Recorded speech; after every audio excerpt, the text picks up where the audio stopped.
Okay, very good afternoon to all of our participants from India, and a good morning for our participants who are joining us from Europe. My name is Samrat Kumar. I am the country coordinator of EURAXESS India, and in collaboration with the EU delegation to India and the Department of Biotechnology, Government of India, we are very proud to present you this Horizon Europe Brokerage event on co-funding opportunities. The topic of today's event is validation of fluid-derived biomarkers for the prediction and prevention of brain disorders, a very interesting topic, and we are very much looking forward to dive into together with you into this call.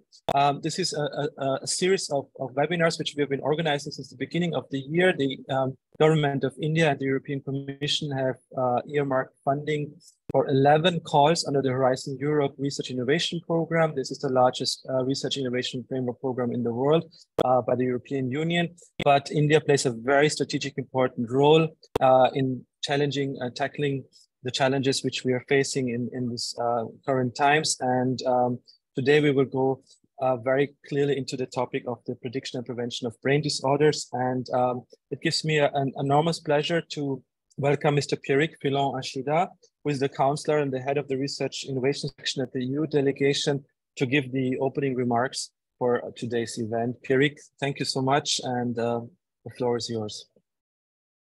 Yes, good afternoon to the colleagues in India and good morning to the colleagues in Europe. I am head of department at the EU Embassy in New Delhi in charge of research, and especially I am very interested in today's topic on biomarkers. I'm myself a medical engineer and work for the industry in a very closely connected area. So I will just give you a few introduction words. What is very important today is to listen about some ideas that are behind the call. What is precisely the scope of the call? You colleagues in India and colleagues in Europe, you have to understand that each specific call has a specific topic. So do we need a clinical trial under the present call? What kind of disease we target? What is the approach? This has to be discussed today. So you will have a presentation by my colleague, Dr. Vivek Dham, and Dr. Srini from CNRS, precisely on what is the scope and how to apply.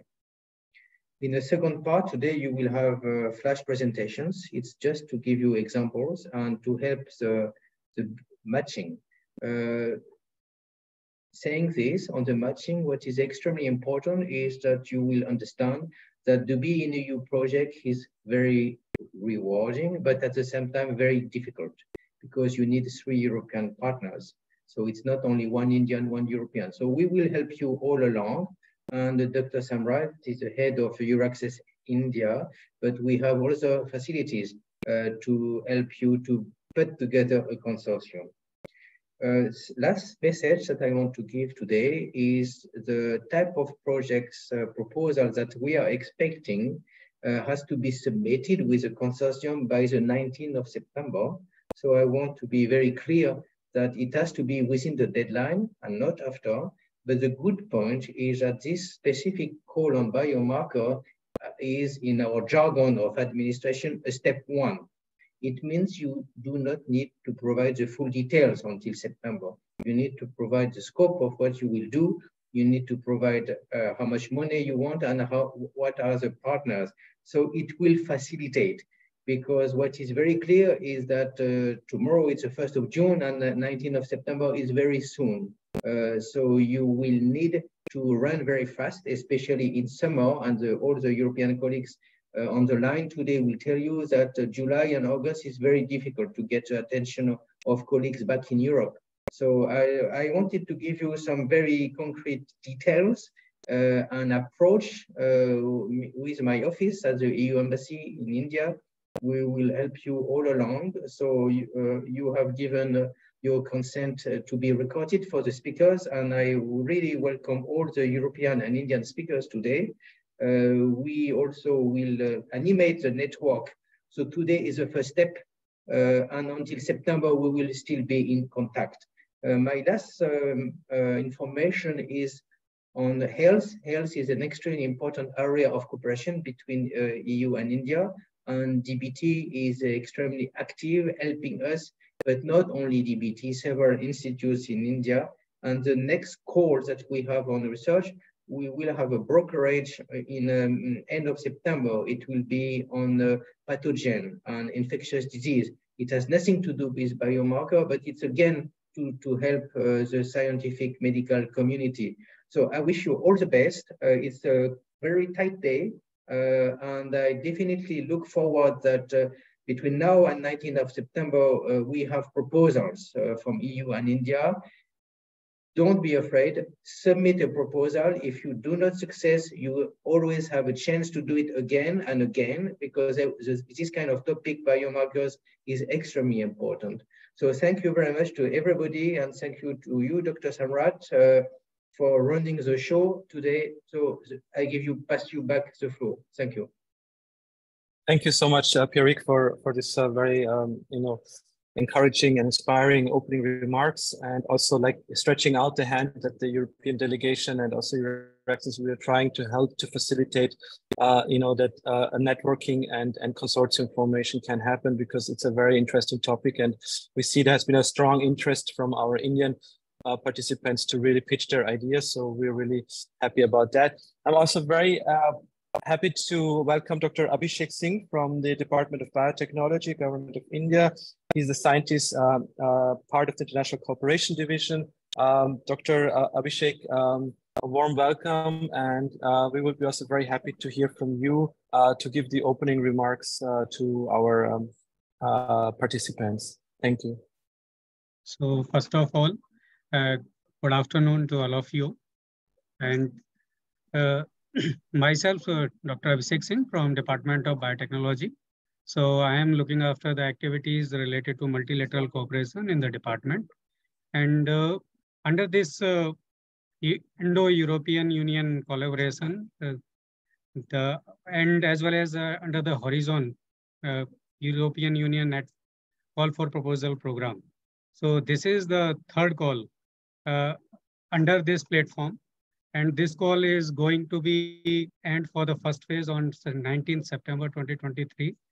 That is subjected on validation of fluid-derived biomarker for the prediction and prevention of brain disorders. So since the brain disorder part for the research as well as an innovation, along with the basic research, is not so much emphasized during the R&D discoveries, specifically for the Indian large population. So to find out any disease, any problem or any occurrence of symptoms. So in this area, specifically the better detection mechanisms needs to be reported for the implication as well as to get any technology or as a detection of any disease.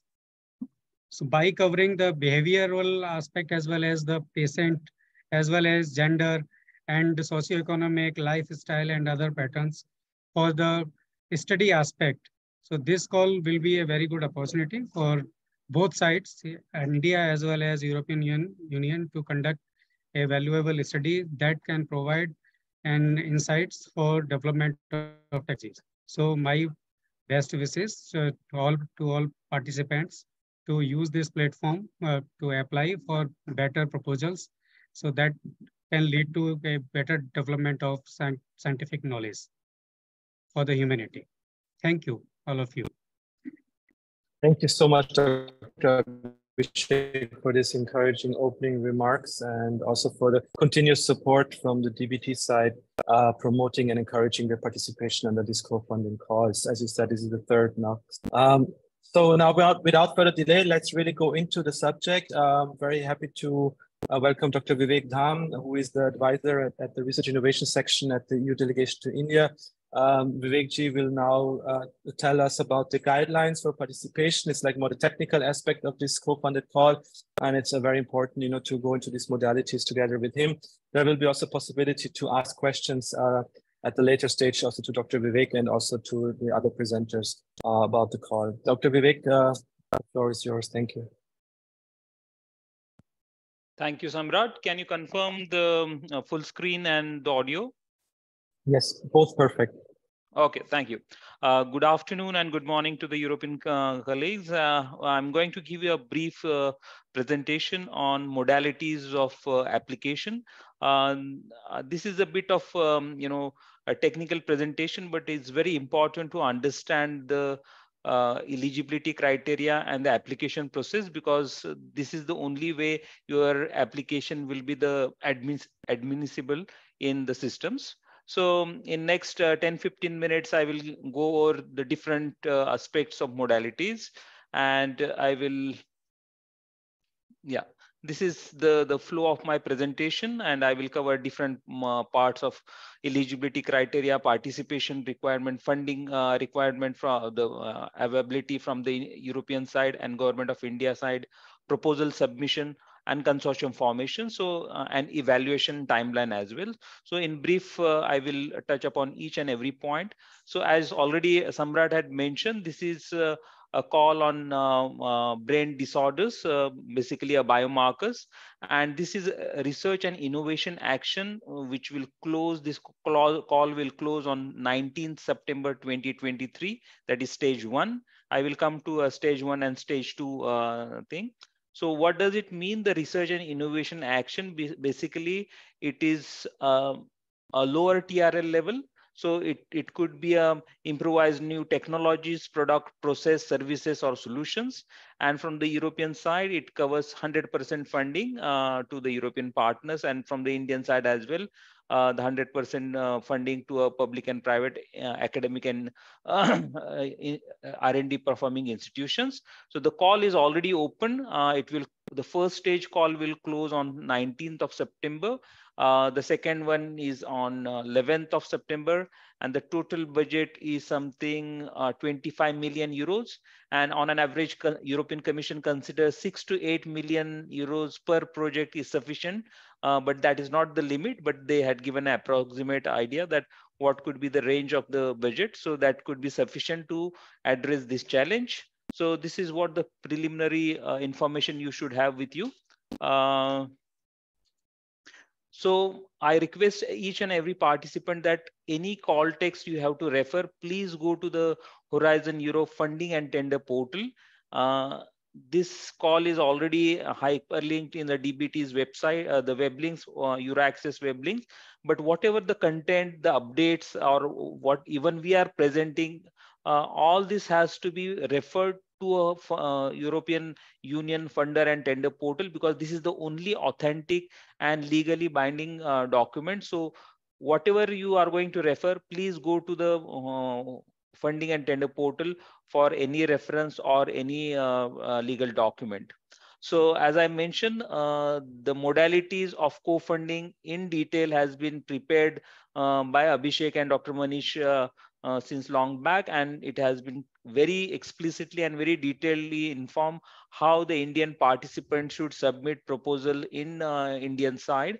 It is multilateral program, so you need a little bit of work to do before you really go into all the details. So please read the DBT guidelines carefully, and all the hyperlinks and the footnote as well, because this gives all important informations. So who can participate? Basically, from European side, Horizon Europe is open to almost all countries and all types of entities. It could be academic institution, research institution, it could be industry, small scale industries, startup, you name it, even the hospitals, NGOs, foundation, any legal entity who has a capacity to execute the research is part of European Union's Horizon Europe program and eligible to participate. From the Indian side as well, all the central state universities supported and recognized by Government of India are eligible to participate. National and state level funding R&D labs, even the industry can participate on voluntary basis. So this is all about the participation. So I will spend 1 minute on this particular slide because this is very important for you to understand how the European program runs and what is the basic eligibility criteria and important aspect you should consider at the time of preparing a proposal. Okay, so as I mentioned, this is a multilateral program and this is a EU driven program. So European Union had put a basic condition that a consortium should have at least 3 legal entities from 3 different European countries. Okay, and out of that 3 different countries, one member should be from the member state.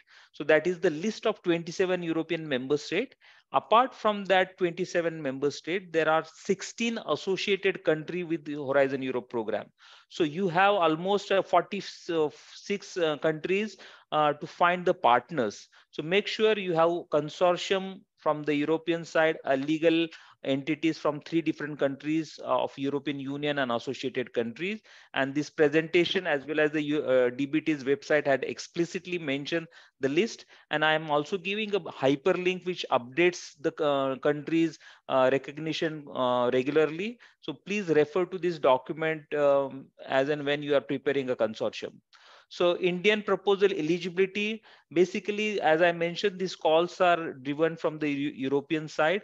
So for the European, participation of Indian entity is not an eligibility criteria, but if you have to obtain a DBT's funding, the consortium should have one or more legal entities from Indian side. More entities, more than one is highly encouraged because that increases the impact in an Indian context. And out of, if it is there more than one entity has to be a public funded body or research institute or academic institution. So that is a prerequisite. So make sure your Indian side that one publicly funded Indian entity is part of that. And apart from that, as I mentioned, the consortium will look like minimum 3 Europeans. You can have more, either from member state, associated country, one or more Indian partners, and non-European countries. I will come to that point later on. Please check additional eligibility condition in the call text. So I in the chat, I already had shared the hyperlink of the work program where all these documents are available. Okay, so there are 3 important points while preparing the proposal. Basically, what Pierre had already mentioned, that this particular call is 2-stage. Okay, what does it mean by 2-stage? At the beginning, there is only a concept of ideas is requested from the consortium. So they are going to have a blind evaluation. Okay, this is an experimental, they are doing it. So I will come to that. What does it mean, a blind evaluation? This also, there is an important point that a lot of Indian entities has a collaborations with the American institutions. So US entities are all automatically funded by European Commission because NIH has already an agreement with the EU. So the reciprocal fund is available. So you can also encourage your European US friends to be part of it. And the evaluation at stage 1 will happen only at 2 criteria. That is, one is on excellence and impact. Okay, so these are the important points you should consider at the time of stage 1 application. So as I mentioned, how the admissibility of the proposal is very important, that you have 3 legal entities. I'm repeating again and again because this is what we observed in last calls, that few people didn't understand that you have to have 3 legal entities from 3 different countries. Somebody had put same country from same entities from same country, so they disqualify for that reason. So 3 entities from 3 different countries, you can add more. The first stage proposal submission is very short. It has a page limit of 10 pages only.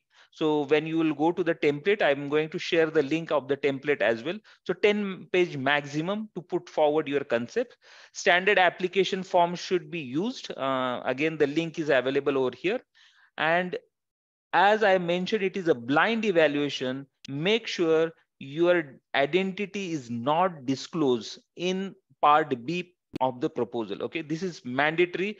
If you put by mistake any name of individual or legal entity or even the logo or acronym, it will be disqualified. So this is also a prerequisite at the time of proposing a proposal. So I'm talking about the part B.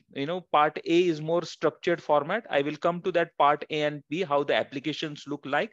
The part B is where actually the scientific content, the scientific proposal is put forward. The submission has to be before the closing date, that is the 27th. I forgot the date exactly. So on that specific date, September, you need to submit the proposal first at the European Commission website, and same copy of that proposal should be submitted to the Department of Biotechnology. Application must have one or more entities from, that is the admissibility criteria of the DBT, one or more entities from Indian side. The proposal must be developed jointly by European, Indian, and any other partners. Okay, so that is also looked very closely from the Indian side, whether the Indian entity is having a important role in a consortium. As I mentioned, the first submission to the European portal, that is funding and tender portal, the complete submission of part A and B, the same part will be submitted to the Indian side with additional document of Government of India, which is available on the DBT website. So this has to be submitted within 7 days after the closure of European call. So you can send it through email, and this email has to be addressed to the international. I will come to that email address and the submission process in my second part of the proposal. So who is eligible for funding? Okay, so this is very important part. As I mentioned, the 27 European member states are eligible. In addition, there are associated 16 countries.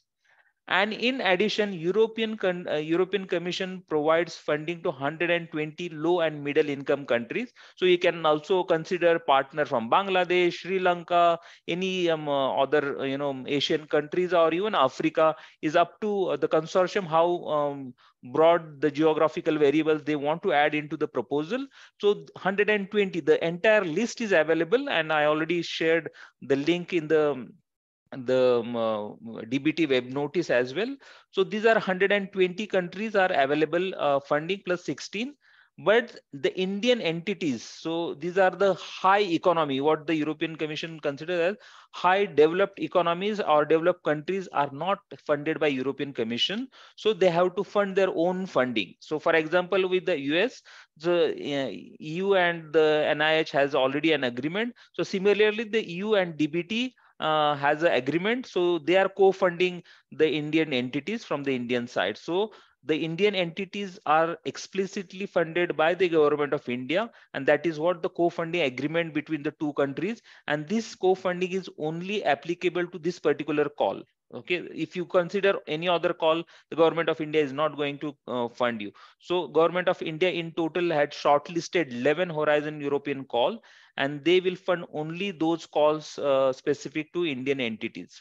So you will be participating as an associated partner. I will come to that point later on. So keep in mind associated partner as a very important point.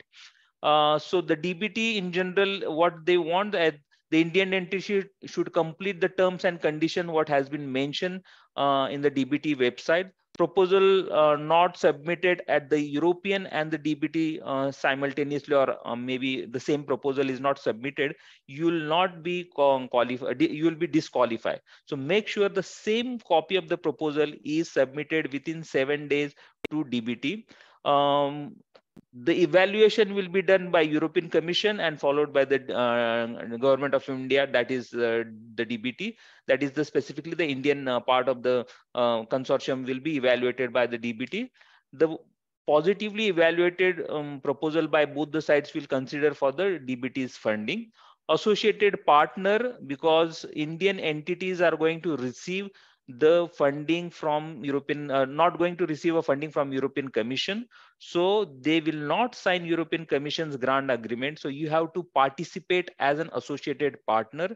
So when you are talking with your European coordinator or consortium members, from the day one you mention that you will be associated partner, not a full consortium partner. Okay, so that means you are not obliged to sign the European grant agreement. On an average, the duration of these proposals could be 3 to 4 years as per the consortium, and it is also sometimes mentioned in the call text as well. So who is funded from the Indian side? Okay, public or private academic institutions, universities, research institutions, national and state R&D labs are funded by DBT. Okay, so those organizations, entities should have PFMS, system. It is very standard across, because that is the prerequisite of the government of India, that PFMS system should be already implemented and should be active in these organizations. Those organizations will receive funding from DBT. Okay, the industry, it could be small, big industries, SMEs, or even startups are not funded by DBT, so they have to bring their own funding. Okay, so that is very clear. It is also mentioned in their guidelines. So they can also bring as an complementary funding on their side, but whatever funding is going to be only with the research institutions, university, it could be public or private. So DBT will fund 100% grant, and these are the very standard eligibility cost, capacity, manpower, consumables. This is, you are familiar with the bilateral or even national funding, so the same rules applicable. So you can also divide your budget in different lines. DBT as per requirement of the project. There is no cap as such how much funding you will receive from DBT. What they mention, as per the requirement of the project. Okay, so you have to judge your workload, how much manpower you need. You should not try to match your funding with the European Euro context. So make sure your funding is reasonable and within the Indian context, so that the DBT has an proper idea how much funding is required for the Indian partner. So this is what I'm talking about, the submission. As I mentioned, there are two parts of proposal. Okay, one part is called as part A, which is very electronic, fixed information which has to be filled online, and part B, which is a download format, where the actually submission or the writing of scientific proposal is given. So part B is where all the consortium sit together and develop a research proposal. Part A, where the different organizations details, the names and legal parts has been entered. So this is something fixed, which will be only accessed. Part A only will be accessed by the European Commission. Only the part B information will go to the evaluators. Okay, once this proposal is submitted, you have to ask the European coordinator to give part A and B in a PDF format, and you will submit those documents to the DBT as your submission for the co-funding requirement. So this is what the how to find the consortiums. My colleague from APRESI will give you more details how to find the partners.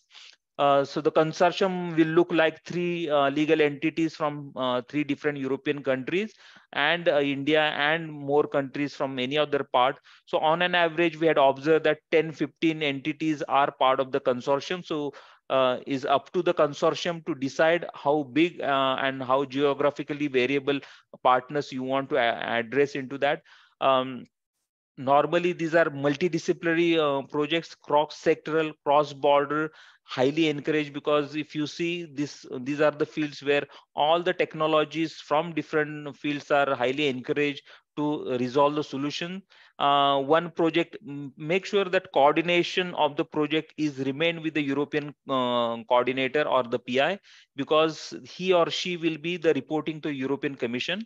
If there are more than one Indian partner, the Indian side has to nominate or identify one lead scientific coordinator who will communicate with the DBT.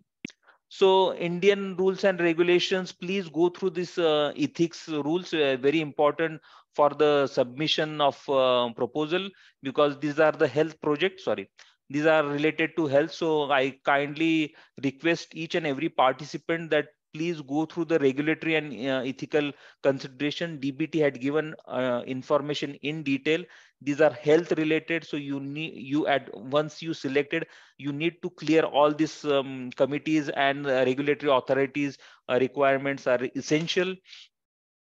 So there is also important point over the time, and again we had observed that the Indian entities are not very particular about the IPR issues. So DBT wanted to make sure the awareness of the ownership, protection and user rights should be well defined, and you should, when you are in a consortium negotiation or proposal, you take care of all the information which is listed in this DBT website should be considered. It is very important to safeguard your own interests while preparing a proposal. Application form, as I mentioned, part A, it is web-based form, and part B has a maximum for stage 1. It will be maximum 10 page, and it is template is available, which has to be filled by the consortium members. So again, associated partners, the Indians will not sign the European Commission grant agreement. Instead, they will sign the the DBT grant agreement, and the only document which you will be connected with the Europeans is the consortium agreement, where the IPR is also explicitly mentioned. So the consortium agreement is the only legal document between the two, is not a legal document, but it is an understanding document where all the modalities of working together will be explicitly mentioned. I will not go again and again with this association partner because I made it clear, but you will need to have a PIC, that is a participant identification code, which is essential to enter your entity in a Horizon Europe participant portal. European colleagues will help you out, and I'm also giving a link at the end of this thing, at the end of my presentation as well. The Indian, in part A, you will be asked to fill up the budget. This is a stage 1 proposal. So Europeans as well as the Indians will only give a global figure, how much amount is required. There is a specific line for associated partner into part A, where you will only indicate how much you will convert the Indian rupees in a euro, how much global amount you are requesting, so that the evaluator will understand what is the total cost of the project proposal.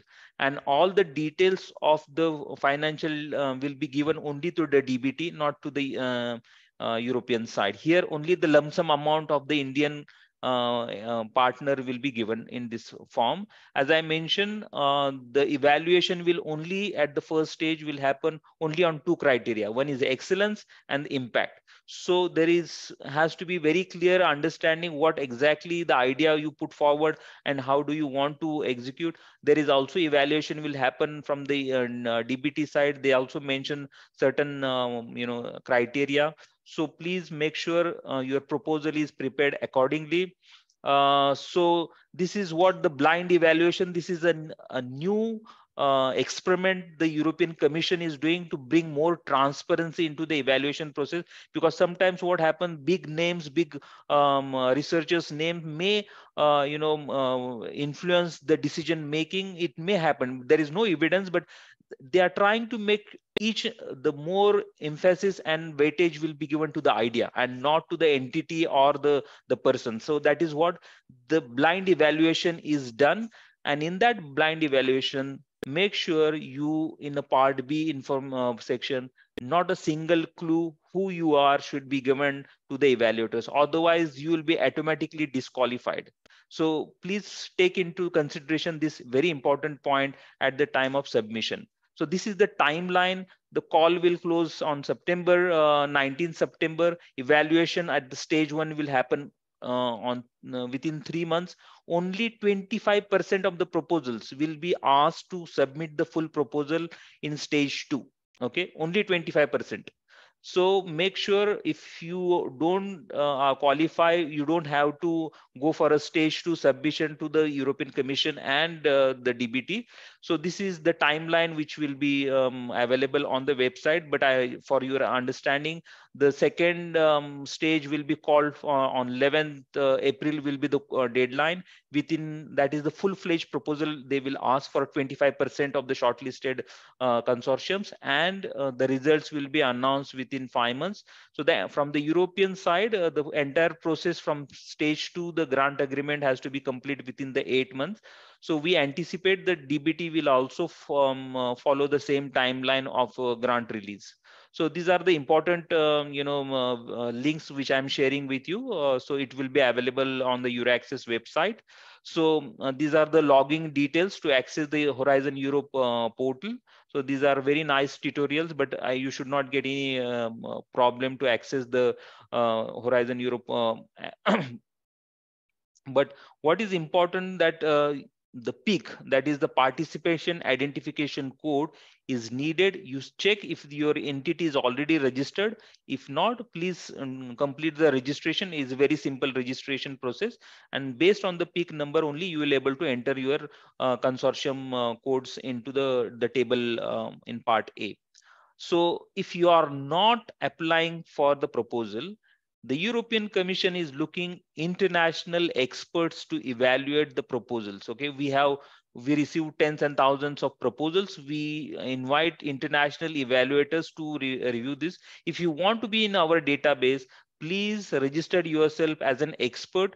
And we are not only giving the proposals to evaluate, but the European Commission also provides a handsome money for the evaluation. On an average, 3,000 to 4,000 euros are paid per evaluation panel. So this is a very good opportunity to also understand how the multilateral program runs and how it is evaluated. So I urge those who are not submitting the proposal can register into our database for as an expert. I think this is the team since last 1.5 years we are working together to put forward the multilateral program, and I will stop it here. We can take questions after Shri's presentation, I guess. Shamrat? Yes, exactly. Thank you so much, Vivek, for going through the modalities of this call and really highlighting, the important technical aspects, especially for the Indian partners in this consortium.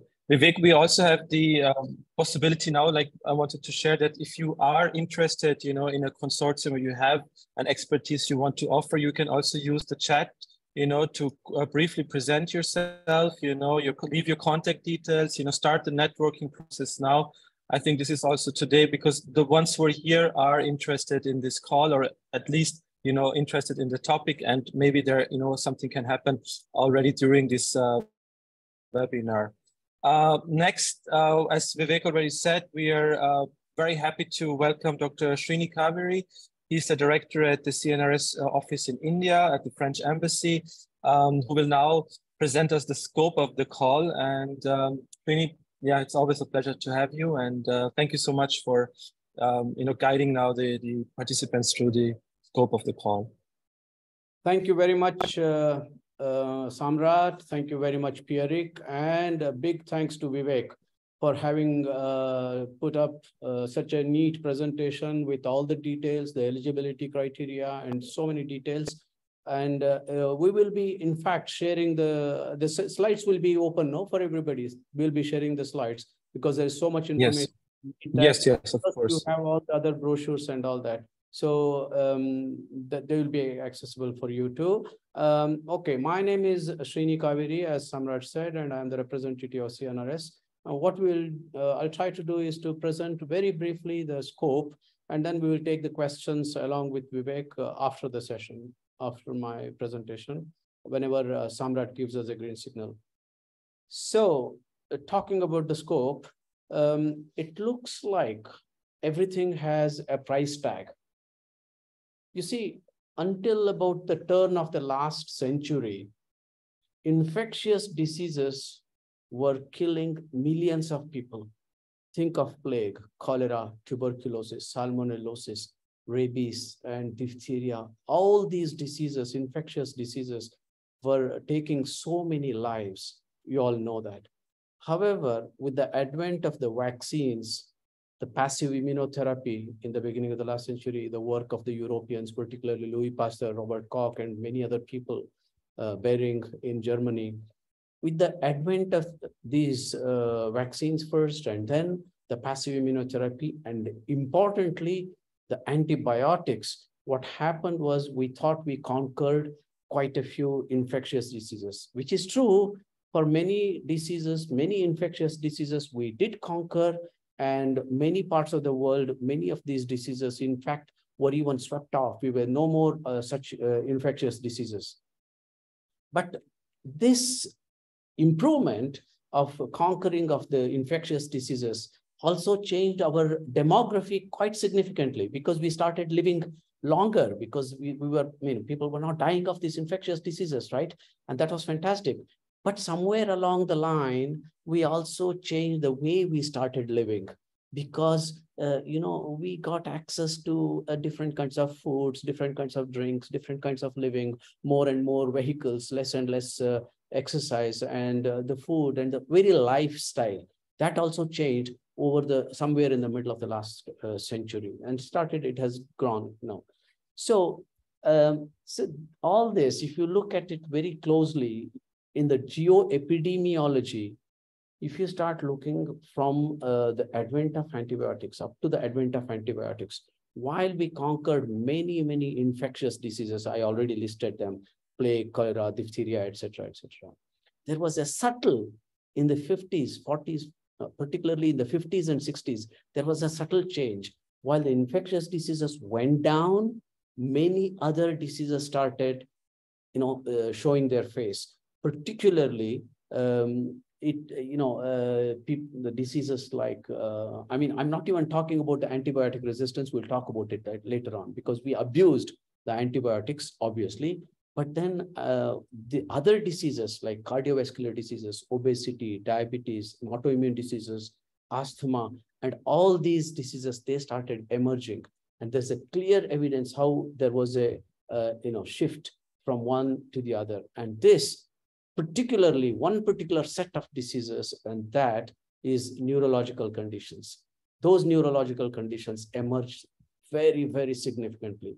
If you just look at Europe now, the non-communicable diseases, including mental illness and neurodegenerative diseases, are responsible for up to 80% of the European Union healthcare costs. That's a lot of money.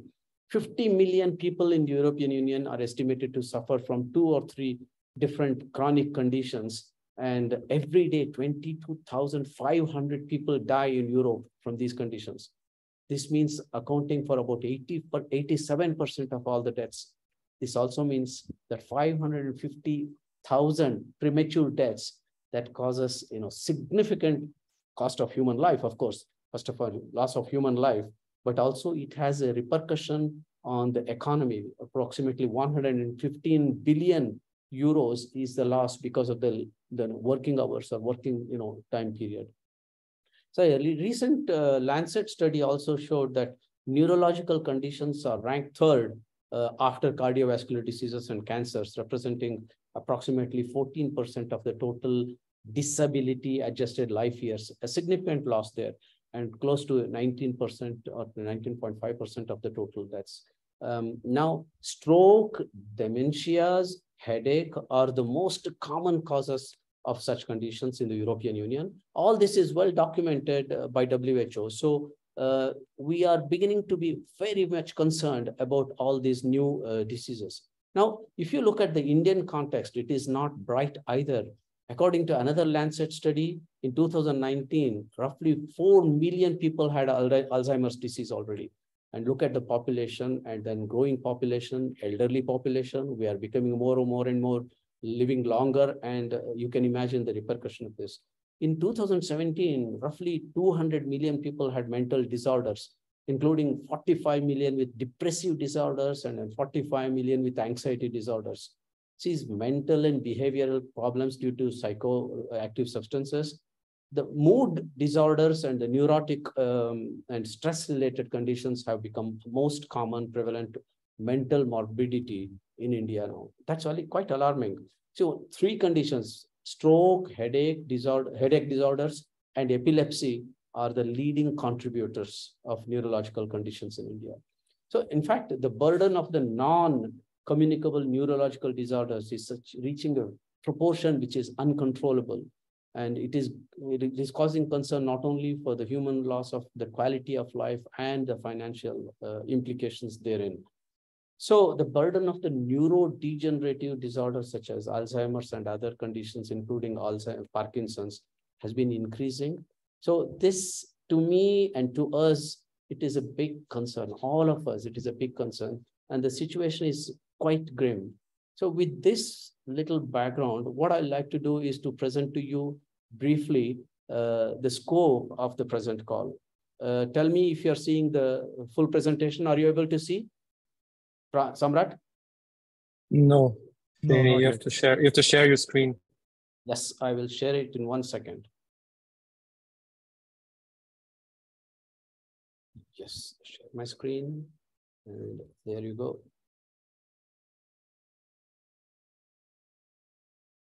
All right.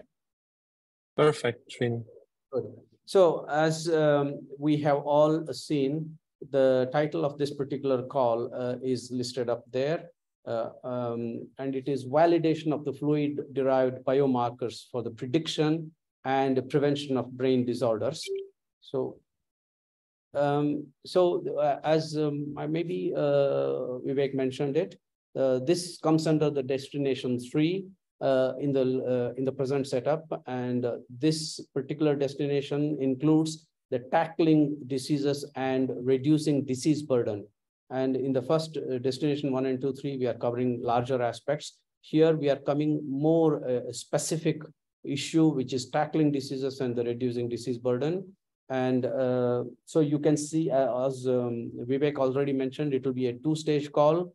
And the call identifier is listed here. Take a note of this. Anyway, we will be sharing the slides. So, so something that we want to highlight is the call, and you already know the deadlines, but take a note once again. The type of action here is the research and innovation action, and the deadline model is in 2 stages. Opening date is 26th of April 2023. And the deadline for the first stage is 19th of September 23. And as Vivek mentioned, you will be invited or requested to present for the second stage. And the deadline of the second stage will be the 11th of April 2024. One word about the budget. Overall budget is indicated to be roughly 25 million euros. Which makes it close to 6 to 8 million euros per project, because we feel it is important that a significant amount of money is contributed to this realizing this project. So in the tackling of the diseases and reducing the disease burden, what we are looking at is the research and innovation which is supported in this destination that aims to improve the disease management and reduce the disease burden, as the title says, on patients.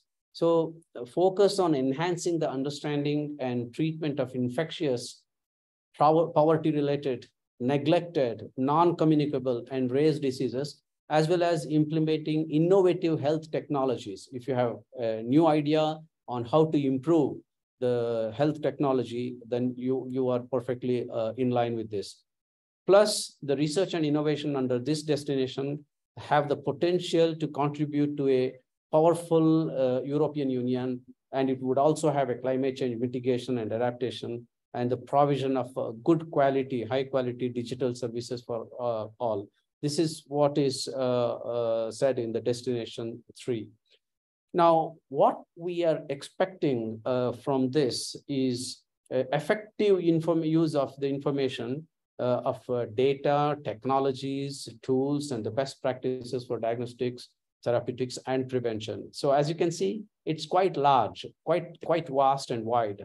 Advancement in understanding of mechanisms of some of the brain disorders at the molecular, cellular, and even at the systemic levels, if your contribution can add to that.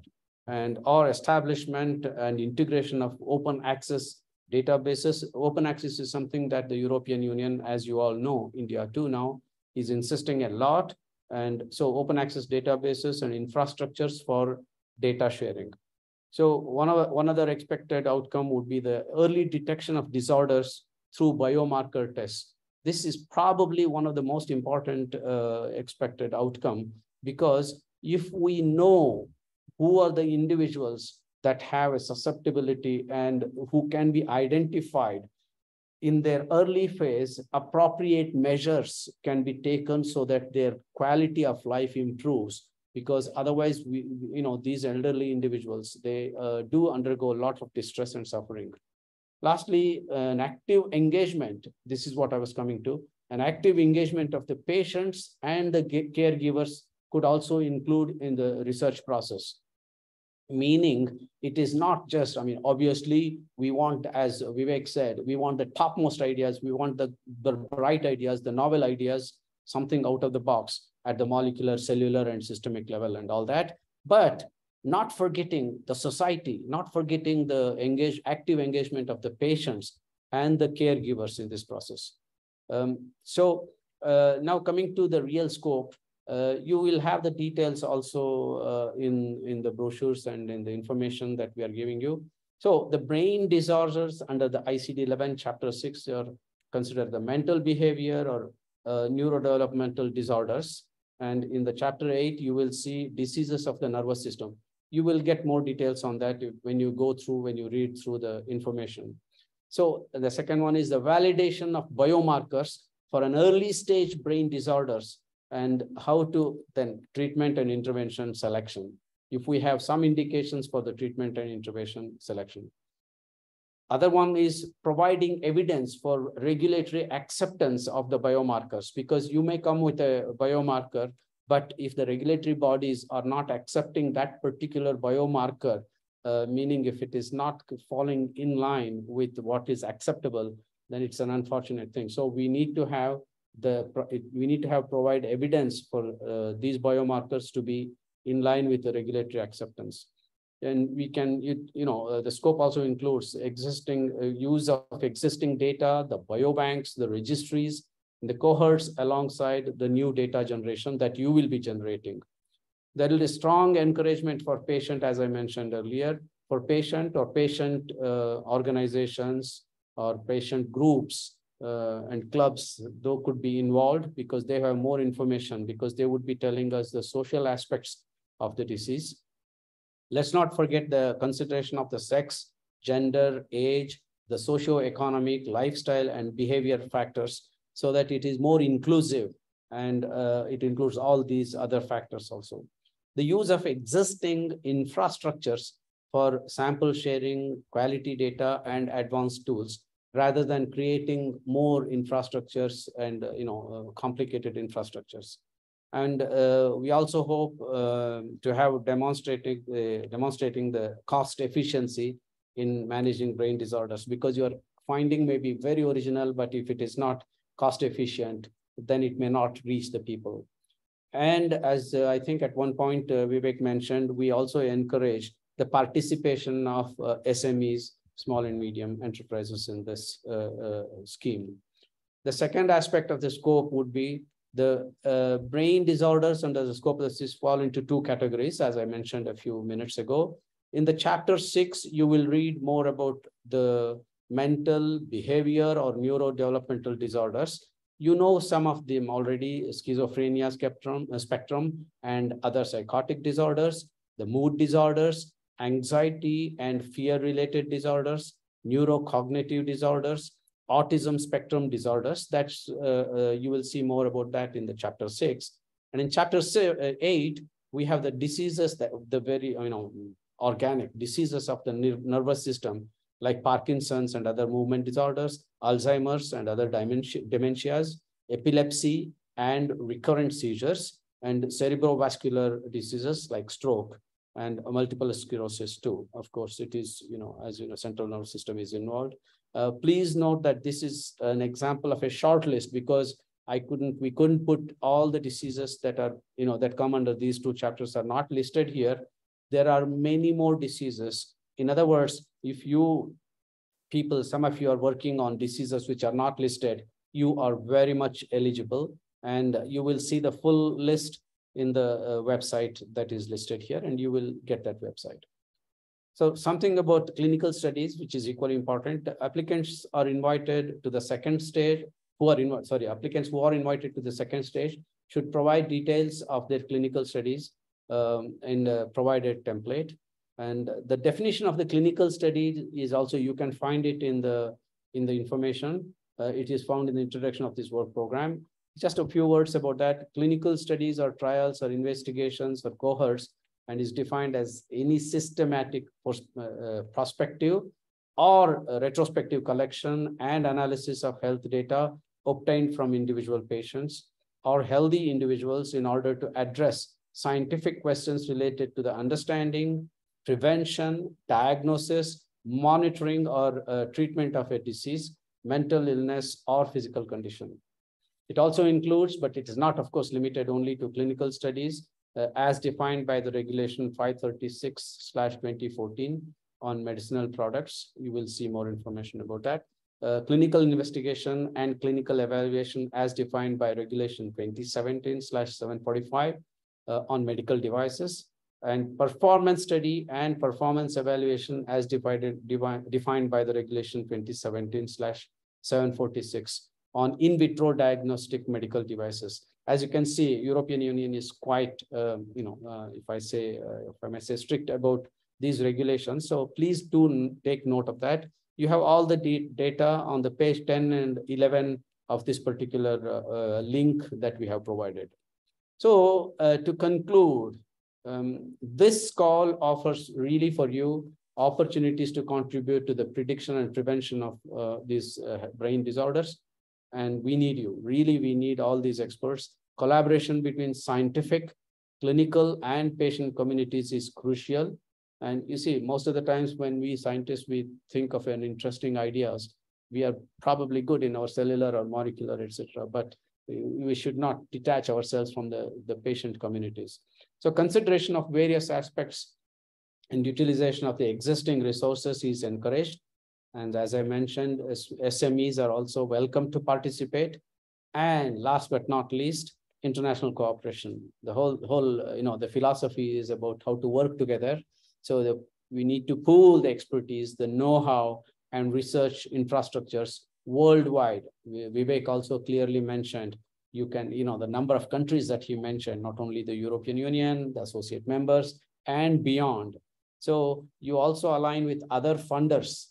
This is something very interesting. We have, as Vivek said, we have discussed with DBT, but if there are other funders who can help us, to leverage investments for priority needs, more than welcome.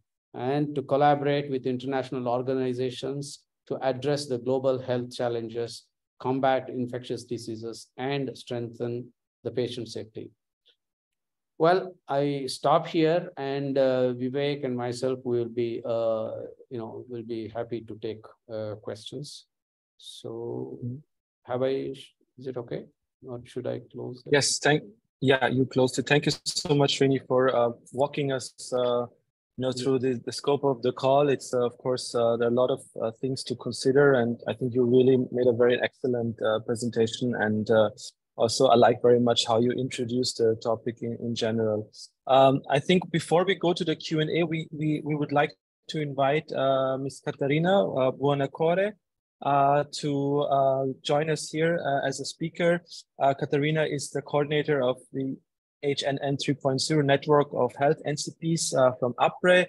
And this is a very persistent question, of course, when it comes to those calls, how to find partners, how to form a consortium. Now we have heard a lot about the call itself, the technical aspects, the scope of it, but now if I want to apply, I need to have partners. And Caterina, we're very happy to have you now to give us a bit of an understanding of how we could find a partner for this kind of cause. Thank you. The floor is yours.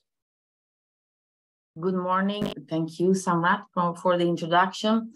Thanks to all the previous speakers. Being myself a national contact point on Horizon Europe, based in Italy, I have to say that all the content of all your presentation were really excellent, really informative. So I think you gave the best to this audience today. And thank you for the invitation. I am now sharing the screen and introducing myself as well, and the project I am representing today. Samrat, just tell me if you see the slide moving and everything is fine. Perfect, perfect. Okay, so yes, thank you for the invitation once again. I represent today, of course, myself as a coordinator of the Health and CP Net 3.0 project.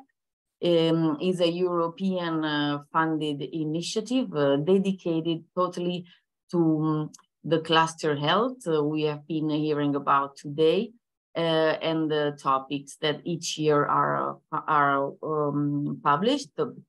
I am based in Italy, so Italian nationality, working for APRE, Agency for the Promotion of European Research. We are a non-profit private organization, totally dedicated in Italy to assisting, informing our researchers, our innovators in the participation to this incredibly open and beautiful program, which is Horizon Europe. We are actually based in Rome, and we even had several European projects intended to strengthen the cooperation between India and Europe, which were coordinated also by previous APRE projects. So I really entered this platform of Indian researchers with a lot of pleasure today.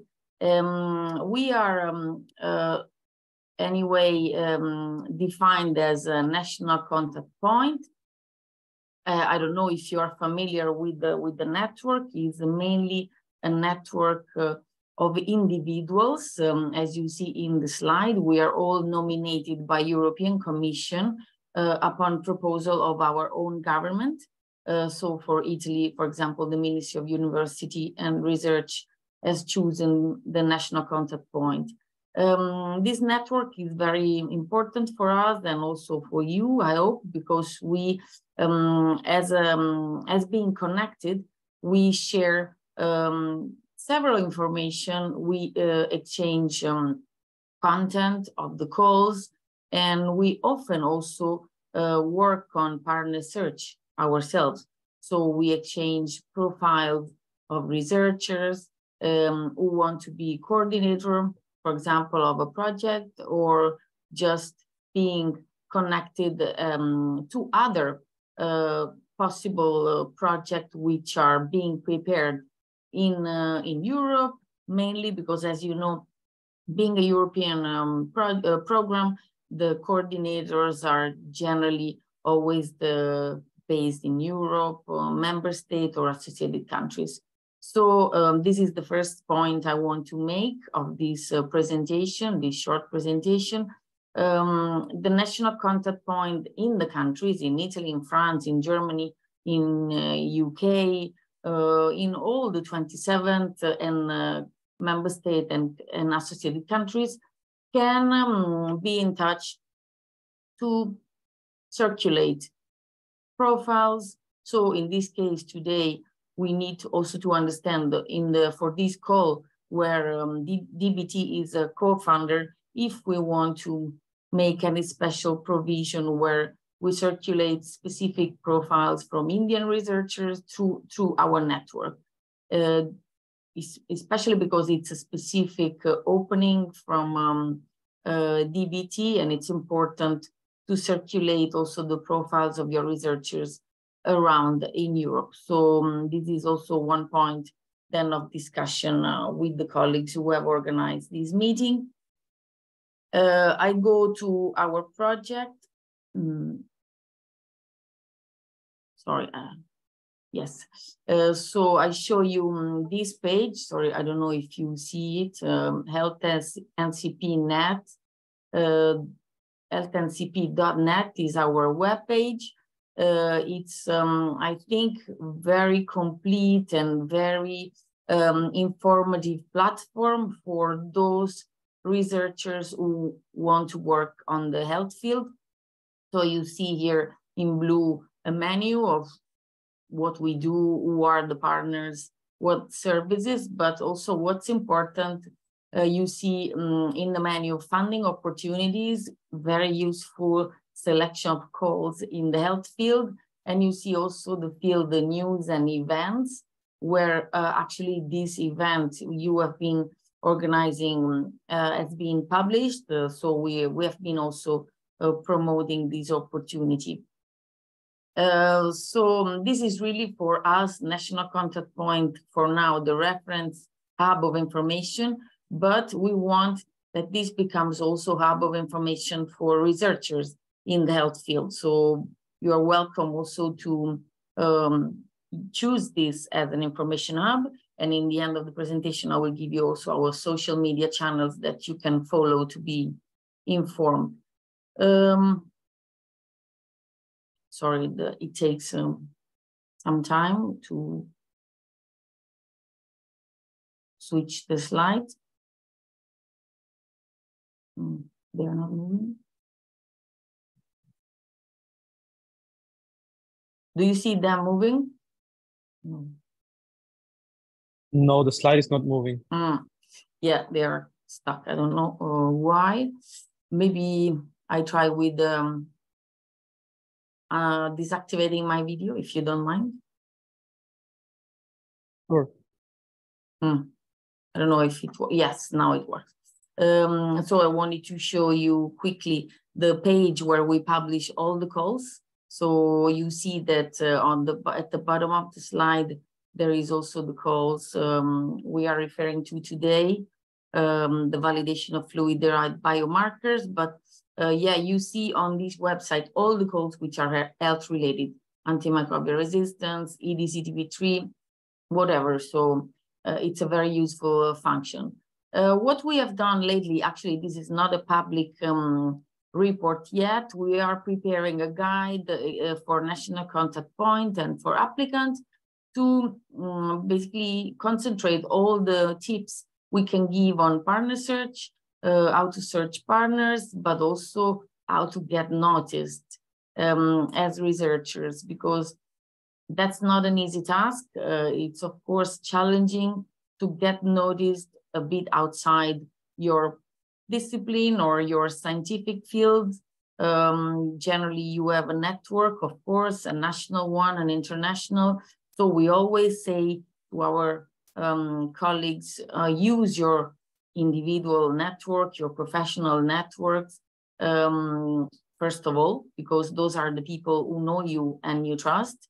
And of course, that's obvious. But when you go outside your circle of scientific fellows, you need to do more, because maybe you need colleagues from other disciplines. Several colleagues mentioned that these projects are multidisciplinary. So the challenge most of the times is to reach out outside your typical and usual research field. So in this map, we are proposing also to our European researcher, we say what you can do, which tools you can use. And the first one up in the center is Funding and Tender Portal. You have seen it. European Commission has developed a partner search facility on the Funding and Tender Portal. So you go on the topic page.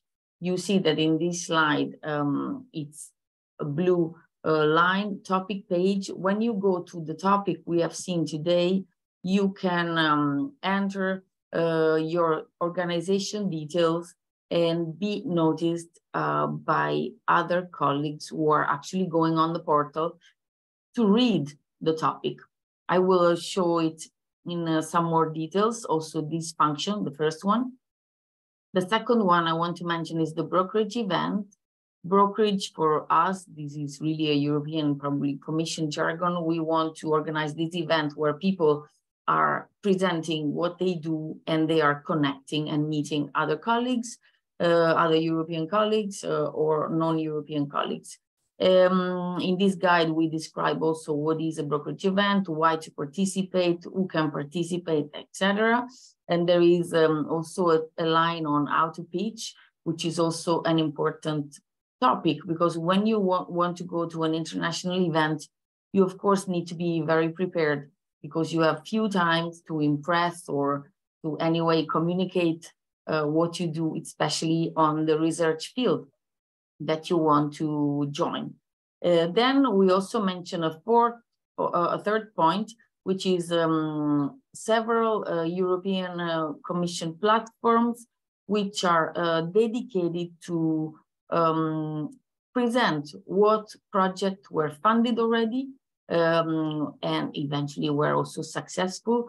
So we have success stories published, and we have a very interesting platform to do some intelligence research, because the dashboard that the European Commission has been creating is really making you in the position to look for any contact in Europe, outside Europe, who has developed a certain research line. So those three CORDIS, success story section and Horizon dashboard, are anyway very useful tool. I will go through a few of them. So this slide is showing you what we have been doing as a project of National Contact Point. In 2023, we already had a brokerage event. It was in January. We had also a session on the 10th of May on finding partners for health project. It was virtual. And we had a focus there on connecting health researchers with social sciences and humanities researchers, because there are several topics of these calls where you need to match your expertise with psychologists, ethical experts, sociologists, health economic expert, etc. Then we had also a session which was explaining step by step how to organize a pitch session and how to pitch yourself. So how to be effective when you want to present your research ideas.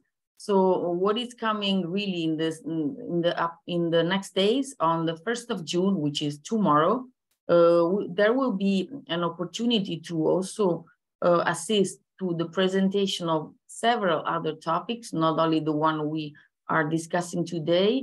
You see there is a link, and there will be also a series of pitching by mainly European researchers, companies, who will share what they want to do around the 2024 topics, included the topic we are discussing today. So if you can tomorrow join this session, it's from 9:30 to 4:30 in the afternoon. And the 2nd of June, also more important, there is actually a brokerage event where you can also listen to a series of expertise of European researchers. I've been checking how many Indian researchers were subscribing to this brokerage event on 2nd of June, and I think there were a few, not many, but still there were a few representatives from India registered.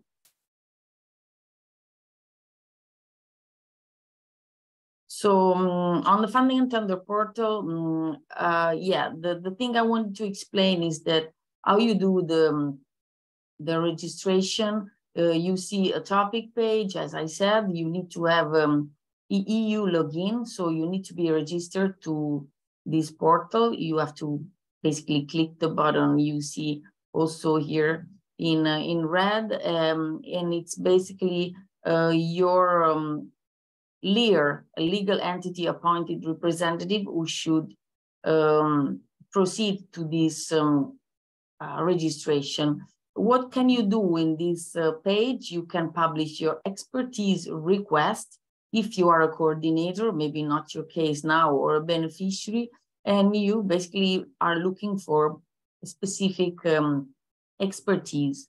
Or you can offer an expertise as an expert in the field, looking for other consortium leaders and or experienced partners. So you see down in the slide, it's a bit small, but it says that under this topic, for example, there are 5 search for partners. So once you go and check yourself on the page, you can see what happens. On the funding and tender portal, so we have also a partner search tool. You see it on the, this is a screenshot. You see with the red circle here, partner search. And also here, you can look for expertise if you're looking for brain disorder experts or other disciplines.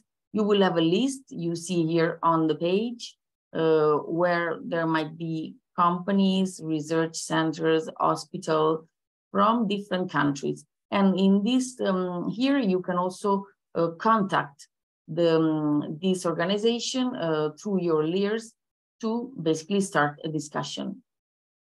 On the project platform and the brokerage event, I want to underline in this blue box for your future experience. Once you want to enter a brokerage event opportunity, we would like also to drive your attention on how you really participate. It's important that you always make a clear request or a clear offer of what you can bring into this big research and innovation group, international group. It's important that you also describe the technology readiness level. This is the acronym you see on the slide at the 4th line. It's important that you show clearly the features of your solutions or the stage of research you are in. If you are in the clinical trials, phase 1, 2, or a proof of concept. So be precise when you describe your the characteristic of your research group when you participate in a brokerage event. And then it's important, as here we are talking about international collaboration, it's important to give the value of your participation. For example, Indian patient, the characteristic, the volumes, why you should be included in this research idea. Someone else also today mentioned the intellectual property, in case you are developing more of a technology, and present your team as the right team or company to achieve the result. One last point, not provide sensitive or confidential information. So it's important you always choose to reveal what you can, and not too much, not too little, but be, of course, always attentive to this sensitive and confidential information. Sorry, I'm trying to move again the slide to give you the last details on the success story portal. But the slides are now not moving. Yeah, so this is what we also advise to our European researchers. It's very important to use these platforms, not because we want to make you lose time from your research activities, but when you are in search of the excellent groups, the groups who have succeeded, small, big, whatever, the European Commission has funded this huge platform, Cordis, where you can search by sector. You see that there is the health in the corner up to the left with the heart. So you can screen the health research project who have been funded, also looking by research field. And for each project, there is a fact sheet and a result page where the project is showing the main achievement. So now when you are trying to connect with health researchers on brain disorder field, you could definitely use this platform to see who was funded on similar research avenues in the past. Then there is also a success story facility where European Commission is really telling the story of a project with what was successful. That's also important as a visibility platform. And this is the last slide, or nearly the last, on the Horizon dashboard.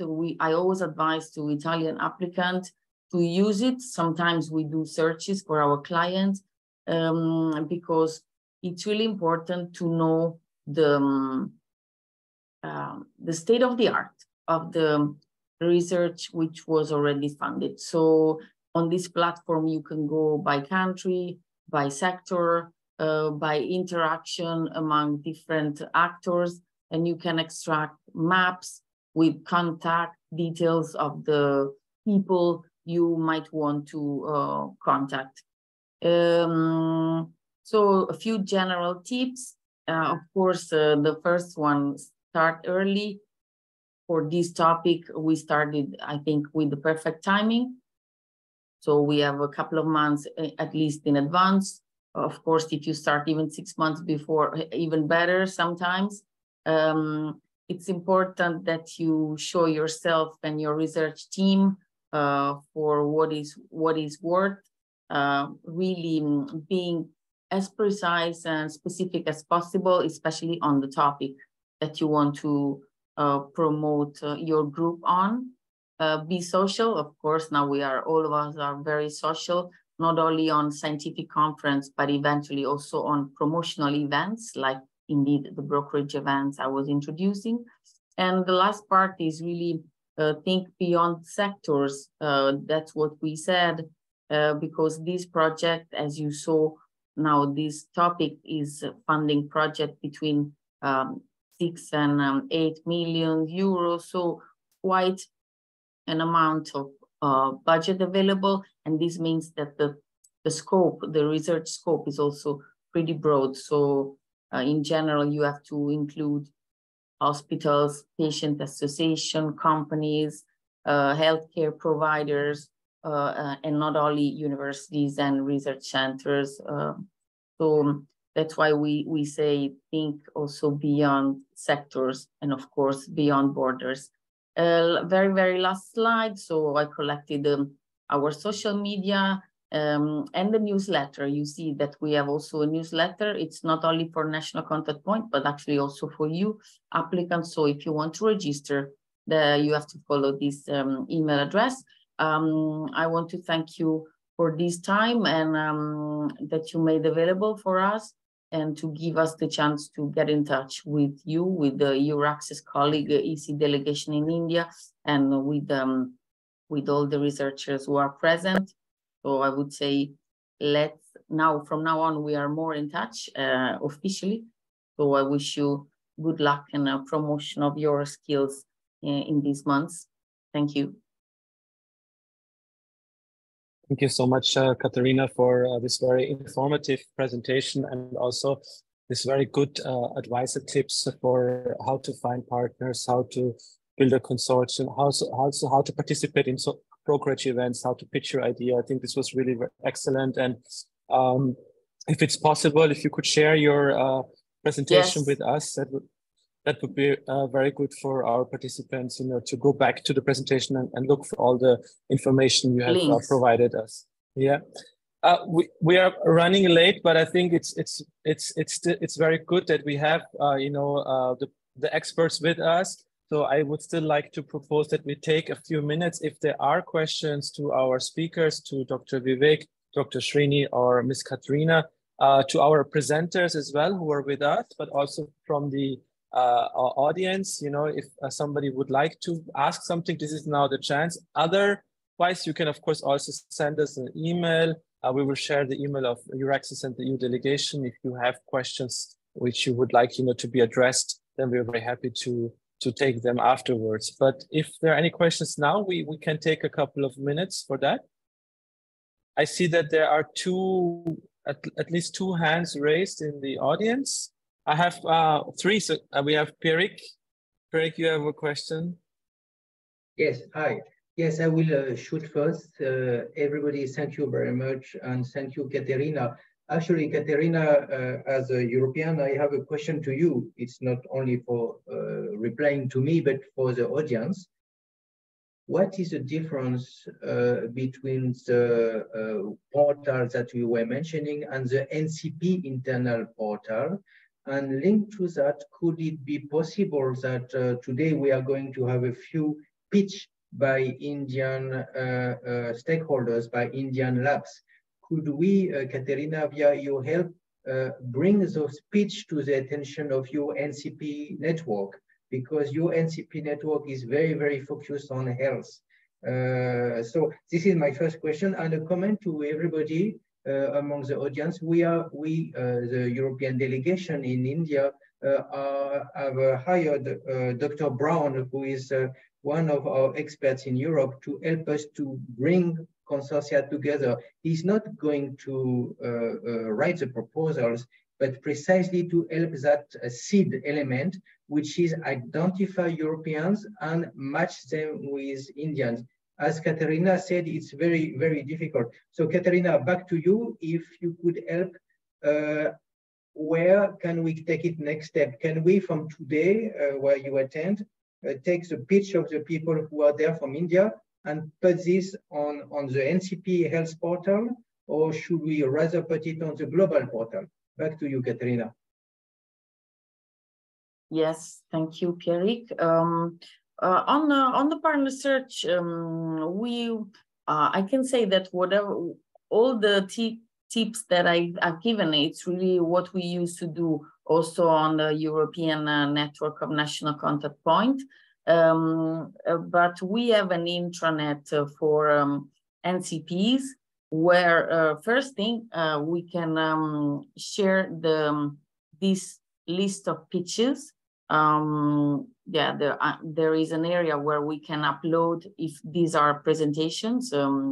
Yeah, we can definitely do this section to highlight what have been, what are the proposals and the profile offers from this group of researchers. So first thing, this is for NCP, but we can also decide together how to promote these pitches publicly, either on the webpage. I have to check this with our responsible communication teams, and also through social media, because we want to give some visibilities to, of course, the output of this event today on our social media. So we just need to think how to further communicate the output of today. But social media, our electronic newsletter, and eventually also tomorrow at the European Commission Info Day. Okay, I will have also there a presentation on the activities of national contact point. We could even mention this in between the lines tomorrow. I don't know what else we can do now also for the promotion. Thank you very much, Katerina. So my office will be in touch with you for tomorrow. We will give you half a PowerPoint page, and you can maybe take one or two ideas, especially to bring to the European, to inform them that the Indian government is co-funding. This is extremely important. Yeah. This is an important message indeed to be spread. Yes. So no, I'm totally available to do the this tam-tam of information. Yes. And yeah, you had the second part of the question beside this. No, it was just to you help us, because the difficulty for the Indian colleagues today is to find the Europeans. So we have mandated one expert, Dr. Brown. He has been in touch with you. So behind the scene, he will be contacting you. But because we need to find the Europeans, it's not easy. When you are based in India, I am based in India. I'm not scientist, but it's difficult to know where to ask in Europe. Yeah. So, but in this presentation, we will circulate. There is also a link to the brokerage of the 2nd of June. So if you have some time to follow the pitching sessions, and maybe you also have there the possibility to get in touch with some of them, I think that's also an opportunity. The list of features will stay on the webpage on the 2nd of June. So that's also another small channel for this part in the very short term. Thank you so much, Pierrick, for highlighting the challenges which we're facing in India, and Katrina for trying to help us in this. We also have a question from Dr. Reddy, who is one of the presenters, and also followed by Mr. Pavan Kumar Maurya. Dr. Reddy, please. Yeah, hi. So I have, this is the more of a technical question.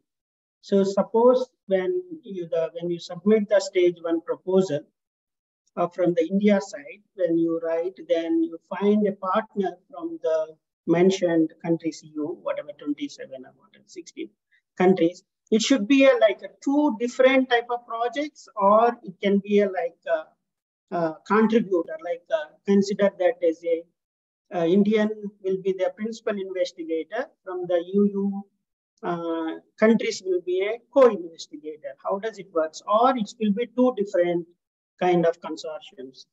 This is kind of little confusing when you consider 2 countries. I think Vivek, could you take it? Actually, Dr. Reddy, this is multilateral program, and you have to form a joint proposal. Okay, there should not be anything separate. It has to be a joint.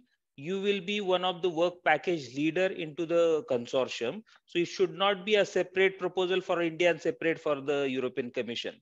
So I already specified and underlined, it has to be jointly discussed, developed, and submitted, same proposal to European Commission and DBT.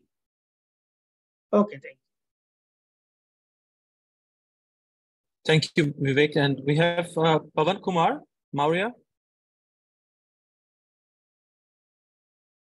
Okay, I'm not sure if he's still with us. Yeah, okay. Yeah. Yes, please go ahead. See, I just want to say that if anyone is registered as a reviewer, he can't be submit a project. Huh? Yeah, you cannot be a reviewer and you cannot be in this thing, but you see that if you are a reviewer in a bigger database, obviously commission will find out that this is matching. So this is very, you are entering in a global database, okay? But Yes, you are sir. also proposal submitted. So obviously the European Commission will not select you as a reviewer. Thank you, sir. Okay, thank you so much, Mr. Pavan. And Mr. Deepak Kumar Verma. The last question I think we take, and then we move on to the presentation. Mr. Deepak Kumar, you had raised your hand. So you can speak now or be silent. Yeah. Meantime, he had. Okay, let's. Samrat, just one more point, because someone asked, Abhishek, you are still online? Abhishek ji? Yes, I am here, yeah. But in the middle, I was not Okay. here in the meeting. No, but just a small question. Somebody yes. had asked if a hospital, multi-speciality hospital in India, private hospital, can beneficiary of a DBT funding or not? So they have to provide the requested document like the DSIR certificate, as well as the whatever NGO, or if the hospital is NGO or it is like private limited company, or through the collaboration with any public funded university, they can apply. So that is not an issue, because for this type of project, multi-component system will work in India also. Okay. So they can apply. Yes. Thank you. Thank you. So thank you so much to all the expert speakers. And we move now to the next important session of today's webinar, which is the flash presentations of our researchers pitching their ideas, their project proposals. We start with Professor Satyajit Khare. He's assistant professor at Symbiosis International University in Pune. A very good afternoon to you, Professor Satyajit, and floor is yours. Kindly stick to the time limit. We are a bit running late, so thank you so much. Sure. Can you please confirm that you can hear me and see me? Yeah, both is working Perfect. Great. And you can see the presentation as well, right? Yes.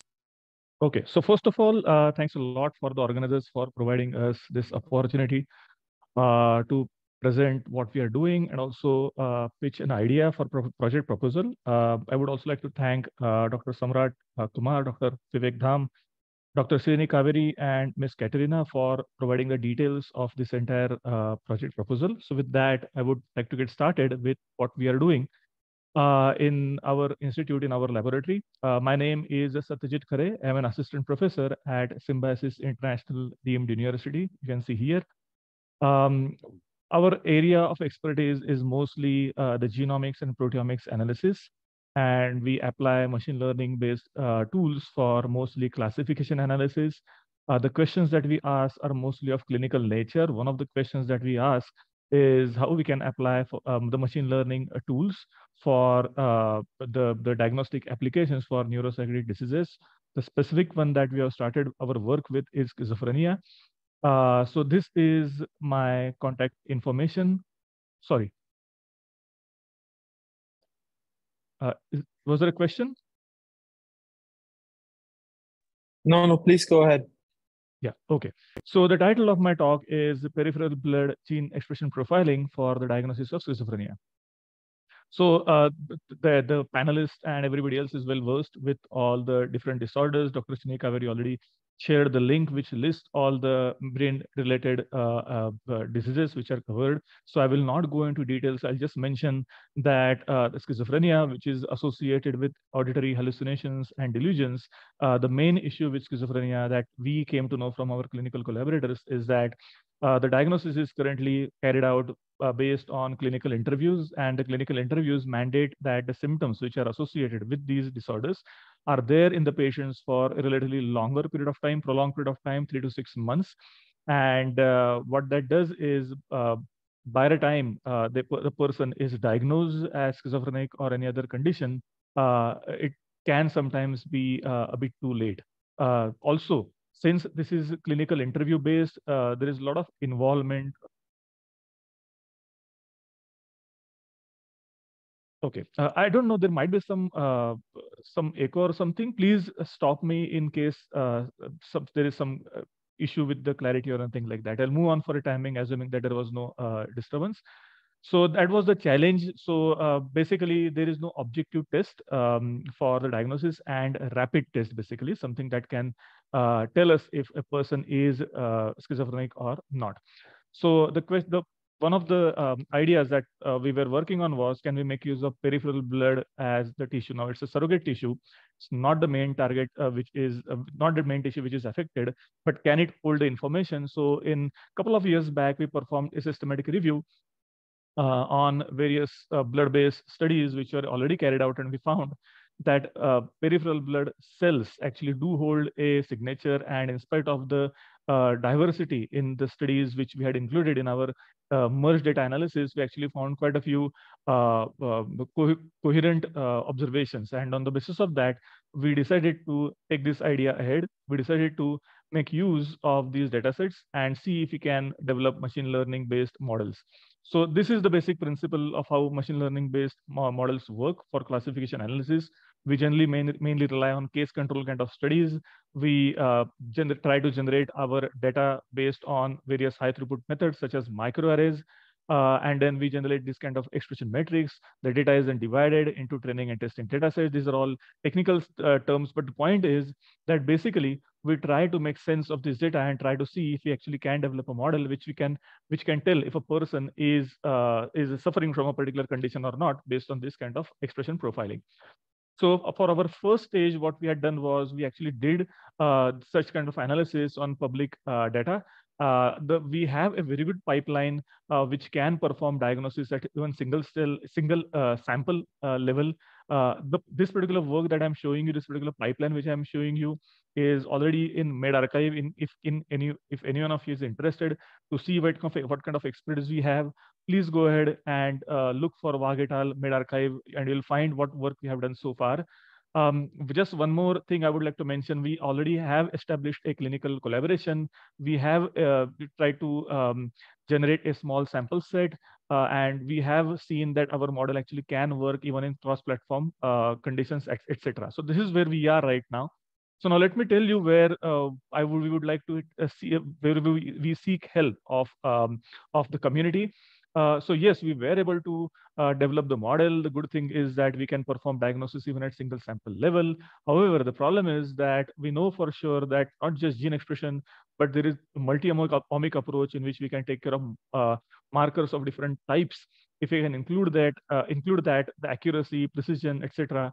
of the models can improve significantly. And of course, if we actually want to take it to clinics, then perhaps explainable AI, abbreviated as XAI, is one more field in which we need to go.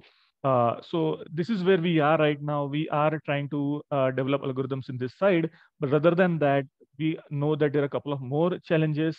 One challenge is data availability and the cost associated with generation of omics data.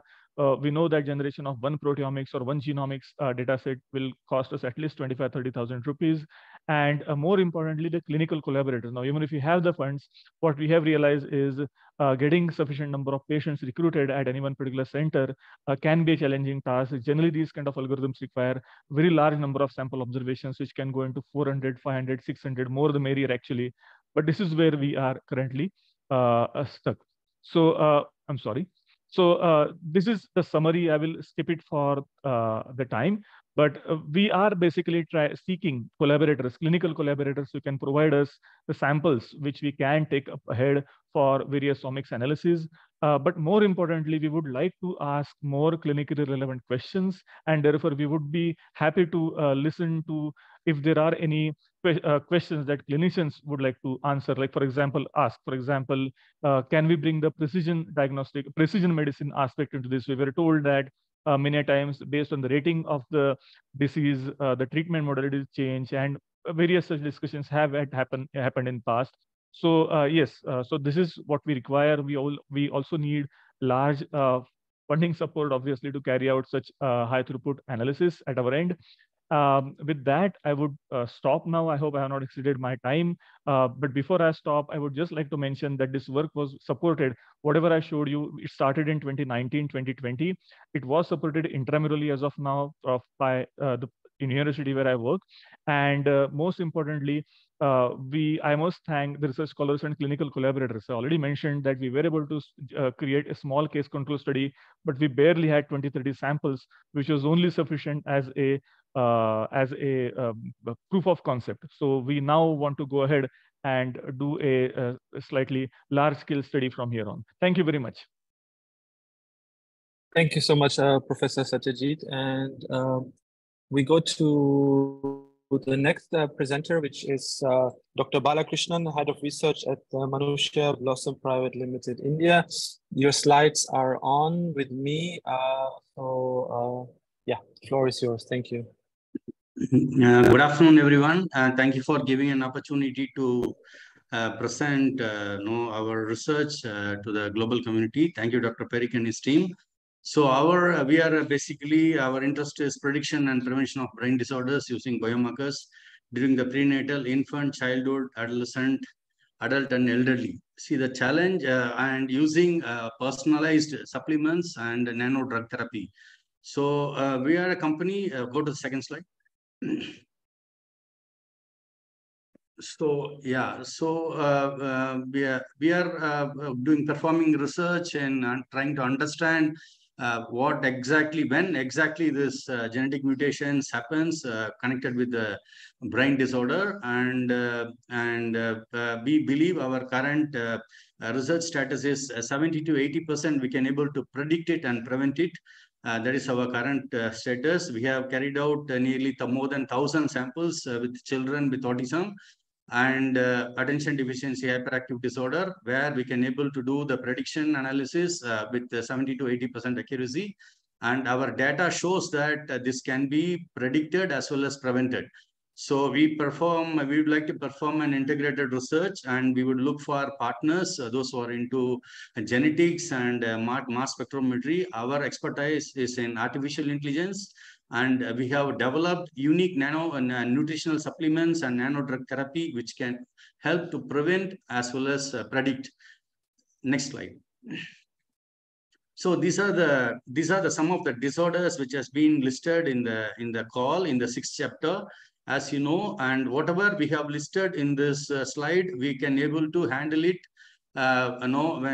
We can able to treat using a drug therapy in our clinic in Chennai, and we have in the whatever it has displayed, we have treated at least a few patients in each case. And not in all of them, I will say more than half of these disorders, it has been treated in our using the nano drugs which developed by us, using our traditional techniques, this nano drugs. And these are all certified drugs produced as per that GMP practice. And through the qualified doctors, this has been this neurodevelopmental disorders has been this mental health disorders has been diagnosed, and it has been treated. And but we have not explored the genetic aspect of this whole thing. So we were looking for partners, global partners who can able to help us, work with us, collaborate with us, and do research in exploring the genetic component of it. Certain aspects of AI we have developed, which helps us to predict this with the accuracy levels, which I have mentioned earlier. And the next slide. So this is the clinical trials. As you know, there for a long time, the clinical, and there has been effort to develop a drug therapy for autism, and it has been not successful, but we could able to understood what is exactly it is. And we have performed a successful clinical trial between the dates of 12 November 2020 to 18th May 2021. This is the trial registry data. This is a multi-center clinical trial, a combination of 6 drugs which have personalized for the patients. And for 2 set of patients, we have performed this trial, and the results are in the website. Go to the next slide. So this is the methodology which we follow in our current practice, medical practice, which we are carrying out in Chennai. So in the slide, starting from personalized nano drug therapy. From there, this is the sequence we follow. When a patient with a brain disorder comes to our clinic, we first screen them for gut-brain axis and liver health. Once it's okay, then we proceed with the personalized drug therapy. And if otherwise, we treat the drug using treat the mental disorder with nano drugs at 2 levels until they perfect the gut-brain axis. Once it got perfected, we move to the personalized medicine connected with the brain disorder. We have a pool of 6 different nano drugs. The permutation and combination has been decided depend upon the physical symptoms as per the global standards. We follow DSM-5. And we do this analysis using our artificial intelligence, and we manage to recover 60 to 70% of the patients in this. And as Dr. Srini Kaveri has mentioned, he has beautifully briefed what is the serious of these mental disorders. And as he has mentioned, in 1970s, it was 1 in 10,000. Now it is 1 in 50. If you extrapolate this data for another 10 to 15 years or 20 years, so probably the doctors, those who are diagnosing the patients, they may be mentally not well. So this is, even though this is one of the European Horizon initiative, but there is a serious significant global significance to this specific project. And our strength is our clinical practice, and we have a large pool of NGOs that across India who have been associated with us. And we have it is the technology we employ for this this nutritional supplements and nano drugs or green technology. We have mobilized nearly more than 150,000 farmers to join hands with us. So we create social impact in the manufacturing side, as well as in the social aspect of it. Next slide. So this is the summary of 60 children for the functional changes we have brought by our nanomedicine. I kindly request you, the scientific community, to go through it. I'll give few seconds to go through this. What we do is when the child comes with a brain disorder, we document what exactly the issues are, and we group them. We with the help of the patients, we classify what all the various sections they have issues, and we document it. And the treatment cycle is generally 50 cycles. So we do, if the child doesn't have issues with the gut brain axis, with the treatment cycle is 150 days to 200 days. Otherwise, it is another 100 days. So in 250 days, we almost put the child back to a normal life and send them to normal school. So these are the various, so we document before the treatment, and every 50 days we document what all the functional changes happens. So our interest is doing the biomarker for the children before, during, and after the development. So in this call, we are extending our scope to a prenatal stage, which we believe this is possible because there are certain case studies where the parents, those who are given birth to children with mental disorders, after the first child, after we recover the first child, they have approached us for the giving birth to a healthy child. So, and we have given the nanotherapy, and we help them to give birth to a very healthy the next child in their family. So we believe that the prevention is very much possible, and there are clinical evidences with us, and we expect the partners to help us to do it for a larger population, both in prevention, prenatal, and infant change. That's what we believe is the earliest period we should be able to predict it, so that we can do the prevention. Of course, for the elderly population also, we are interested in working with us, especially in the case of Alzheimer, Parkinson. There are few cases we have recovered. For Alzheimer and dementia, we don't get patients, so we are interested in. When we want to give the proposal by September, we request the Indian partners whomsoever are willing to work with us. We can generate some data, some reasonable data, so that we can present this clinical data along with our proposal. We are open for anyone. Thank you so much, Dr. Balakrishnan. Thank you. Thank you so much, Dr. Balakrishnan, for your presentation and for your pitch. We have to move to our next presenter, and yeah, perfect. Dr. Narayan from Goa University already has put up his slide. Thank you so much. And this looks like a very interesting proposal. Thank you. The floor is yours.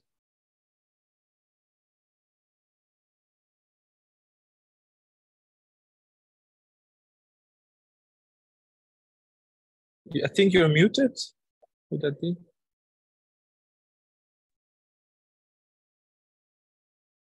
Not able to hear you. It's all right. Now it's good. Yeah, perfect. Okay. Thank you so much for this opportunity given us to present the idea of this proposal. And I good morning to all, and good afternoon to all the members who are present in this session. The presentation topic is based on the electroencephalogram, that is EEG, for detection of neurological disorder. And the collaborators from the Indian side from Goa University and Goa Medical College, Goa, India. And the Norwegian collaborator is from Norwegian University of Science and Technology, Norway. So as per the recent statistics of WHO, which is reported in recent times, that 33% of the world population suffers from neurological disorder, and 9 million people die due to neurological disorder. And this number has increased 40% for last 30 years. And in fact, it is the leading, second leading cause of death worldwide with respect to the neurological disorders are concerned. And some of the clinical tests for the conventional method that has been employed are mainly based on CT scan, MRI, and EEG. And as far as the other examinations are concerned, what we would like to explore is the EEG, that is electroencephalogram, which is mainly non-invasive and no radiation employed as far as the processes are concerned. And employing the EEG for detection of neurological disorders, especially in the 4 categories, that is brain injury detection, brain tumor, mental health disorder, neurodegenerative disorders. So all these things we would be exploring as far as the neurological disorder detections are concerned. And based on the literature and based on the expertise from the Goa Medical College, we have designed the objectives for this particular proposal, which includes the early detection of brain diseases, then monitoring the recovery process after post-traumatic brain injury, then working on large data set for accurate prediction, and finally the 4 types of disorders, which are mainly including brain injury, brain tumor, neurodegenerative disorder, especially we will be looking into the Parkinson's, and mental illness, that is the depression. And the entire task would be related to the objectives of this proposal would be accomplished in 3 stages, which will consist of protocol designing, data acquisition, and machine learning based algorithm for data analysis and the development of the methodologies. Now, coming to the details of this project that we would be proposing is in that the protocol design consists of showing the different kinds of stimuli to the patients, which consist of visual evoked potential or the visual pattern, then mental task, then motor task, and all these stimuli will be sequentially presented to the subject to acquire the EEG signals. Now, say for instance, the motor task will be more appropriate for Parkinson's patient to generate the EEG signals, wherein we can analyze the understanding about the disorder, whether it's early stage or later stage. So, in fact, we have designed almost 13 such protocols, especially for the EEG biometric, and same we would like to employ in consultation with Goa Medical College expertise for the 4 different categories of detecting the neurological disorder. As far as the data acquisition is concerned, we have initiated this work, and the institutional ethical clearance as per the guidelines mentioned by the ICMR we have already obtained. And finally, the third part would be to do the data analysis, wherein we would be more interested in developing the enhanced machine level and deep learning based algorithm for the detection purpose. Now, presently, we are having the collaborator from the Norwegian University of Science and Technology, and we have been working together in the area of multispectral for facial biometrics and food quality analysis. And the present work, which is focused mainly on the brainwave signal analysis, which is mainly based on the EEG signals. And this entire proposal that we would be categorizing the role of the partners in 2 categories. The first category would be the algorithm development and the data analysis, and the second one would be the protocol development and the confirmation of the protocol based on the expertise from the medical expertise. So this is what is there with me. Thank you so much for giving us the opportunity to present our work. Thank you so much, Dr. Narayan. We move to the next presenter, which is Dr. Vinila Chaudhary from the Gandhi Medical College and Hospital in the state of Telangana. Thank you so much for joining us, and could you kindly share your screen? Yes. So it's like participant is still sharing, so I'm unable to share my screen. Oh yes, Dr. Narayan, could you kindly stop sharing? Thank you. Perfect. Thank you.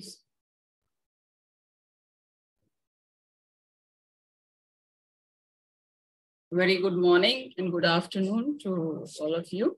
I'm Dr. Vinila Rani Chaudhary. I'm working as assistant professor in the Department of Biochemistry at Gandhi Medical College, Sikidrabad, Telangana, India. At the outset, I would like to thank all the speakers of the day. The information given was really very informative for us and helpful. I would also like to thank the organizing members for this event. In the next few minutes, I will be talking about my area of interest, that is on validating various parameters in body fluids and studying the epigenetic modifications implicated in neurodegenerative disorders. As Srini sir has pointed out correctly, today the focus of a population is mainly non-communicable diseases, which have seen a steady rise because of change in the lifestyle, the habits, the nutritional factors which have changed. And I personally, when have done some work in another field on maternal child health, taking preeclampsia, my experience was, yes, these nutritional deficiencies do play a role in the epigenetic level, even if there is no genetic cause for that disorder in the person. So the same concept I was interested in applying to these neurodegenerative disorders, where till now we feel that they're only hereditary, it is only the genetic cause, but looking the bigger picture of it is that the lifestyle changes leading to oxidative stress and this way the various vitamin deficiencies, mineral toxicities, they do lead to early onset of these neurodegenerative disorders. When I talk in with respect to the Alzheimer's disease, Parkinson's disease, the mild cognitive impairment, Huntington's disease, or amyloid lateral sclerosis. Another challenge in this field is finding an early biomarker so that we can detect this case at an early level. Like maybe it is starting in the, as we can see, even in the intrauterine life, where the fetus is exposed to this nutritional deficiencies, or during childhood, or in the early stage, in the early adulthood, and that may be aggravating and leading to the development of these disorders. Another aspect is, as the life expectancy has increased and our retirement age also has increased to 70, we really need to focus on decreasing the burden, where the manpower will reduce if you are not addressing this problem now, where many of us will, even if we have the opportunity to work, we may not be in a position to work because of our mental disability. So keeping another challenging part in this field is finding a biomarker which is cost effective, which can be applicable to the general population as a screening tool. Keeping this in mind, we have come up with this proposal of taking family cohorts where we will be screening them, analyzing the various body fluids like blood, urine, saliva for specific proteins, vitamins, minerals, amino acids, metabolites in our laboratory and our multidisciplinary research unit. The positive cases will only be subjected for CSF analysis, the PET scan. At the same time, genetic workup for all the family members will be done at the two levels, the epigenetic level, seeing the influence of this nutritional deficiencies on gene expression, as well as whether there is a genetic cause, because many of these disorders are autosomal dominant disorders. As we know, these till now, whatever have been associated with these disorders like amyloid beta 42, amyloid beta 41, 40 to 40 ratios, are all the phosphorylated tau proteins. And these are the known ones. Vitamins, some studies have shown vitamins like B12, B6, B5, and vitamin A and D associated with this neurodegenerative disorders. But there may be some more proteins or the precursors of these proteins, which are a metabolite, which can help us to diagnose. these diseases at an early stage. So we want to be open in screening, like we want to subject the urine sample to a GCMS or in a mass spectrometry, tandem mass spectrum, where we could be able to identify a new metabolite. So we want to keep open instead of taking only the known biomarkers which are already there. We want to work up in searching for new biomarkers. And these are the methods by which we will be going ahead with the analysis of the biomarkers like proteins, CLIA and ELISA, and tandem mass, the vitamins, HPLC and mass spectrum, minerals, HPLC, LCMS, mass spectrum, metabolites, LCMS, GCMS, and mass spectrum. So we want to analyze these disorders at the epigenetic level and also at the level of the genes.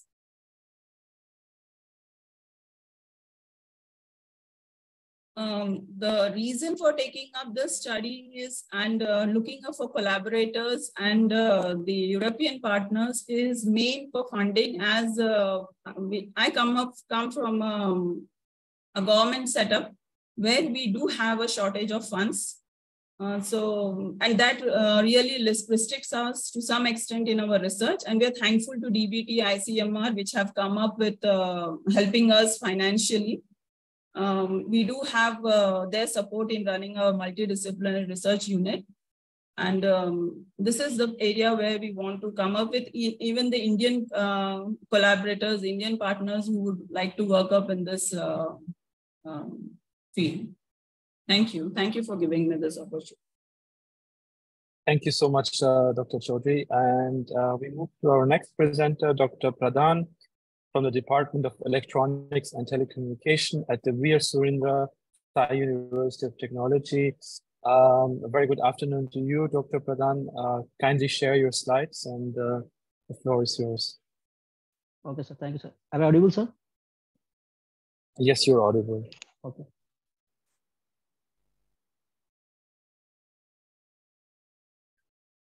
My slide is visible? Not yet. I've shared it. Okay. What we can do is let me just share it for you, huh? And you just tell me Okay. how to. Okay. So, okay, then let me just 1 second. Here it is. Sorry for that. Okay. Okay, I'm sharing it now for you. Yeah, you can see it? Yeah, okay, I'm seeing it. Okay. First of all, I'll thank all the organizers and all the participants for giving us opportunity to present our work globally. Basically, we are working on antenna designs, and these antennas are mainly used as sensors for detecting the injuries or tumors in brain. And this is basically an alternative method for detecting these injuries or tumors in brain instead of the cost-effective methods, that is the conventional methods used in case of X-ray, mammography, MRI, ultrasound, and CT scan like this. And in our research, we are mainly focusing on designing the antennas which are operating in ISM bands. And in ISM bands, mainly the antennas are used for microwave imaging the injuries or tumors by means of mainly based on the exploiting the dielectric variations between the normal and tumorous or injured tissues at EW, I mean ultra wideband frequency range. And that ultra wideband frequency is mainly based on the ISM band, that is industrial, scientific, and medical band, that is around 2.4 gigahertz. Okay, and this in this band, the antenna is mainly operated under the IEEE safety regulation standards. And please stick in this slide. And in this method, we are mainly providing the electromagnetic signals through this antenna to this head and brains where the tumor or some injury is there. And from that, the back scattered signal is received. And by considering these back scatter signals, the 2D image is reconstructed using this received scattered UWB signals. Please, next slide. Okay, in this method, we are considering these things in different layers, such as skin, fat, bone, dura, and all these are taken into consideration. And the variation in dielectric methods, dielectric constants can be used for detecting the tumors or some injury tissues. And by the SAR analysis, that means specific absorption ratio method, specific absorption ratio is measured in the human head, by which the rate at which the energy is absorbed per unit mass when it is exposed into the RF electromagnetic field. And by using that SAR value, we are detecting the exact position of the injury or the tumor present in this brain. Please go to the next slide. Okay, in this figure, look at this figure.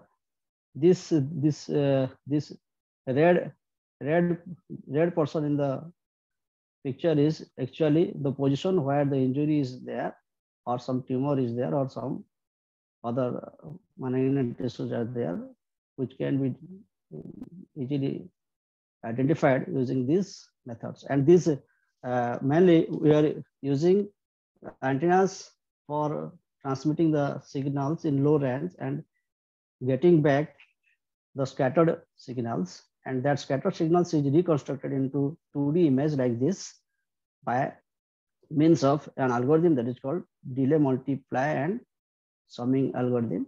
And by means of the computer, we are getting this and exactly and accurately finding the position where the injury or tumor is present in the brain.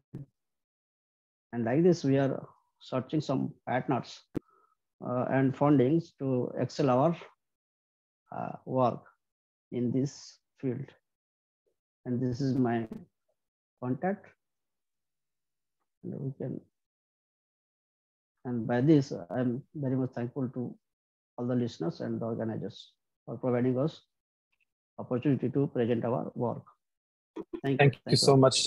Thank you so much, Dr. Pradhan, and we will, of course, share your contact details with all the participants after the webinar. Next, we move to Dr. Reddy from the Center for Brain Research in the Institute of Science, Bangalore. A very good afternoon to you, Dr. Reddy, and kindly share your presentation with us.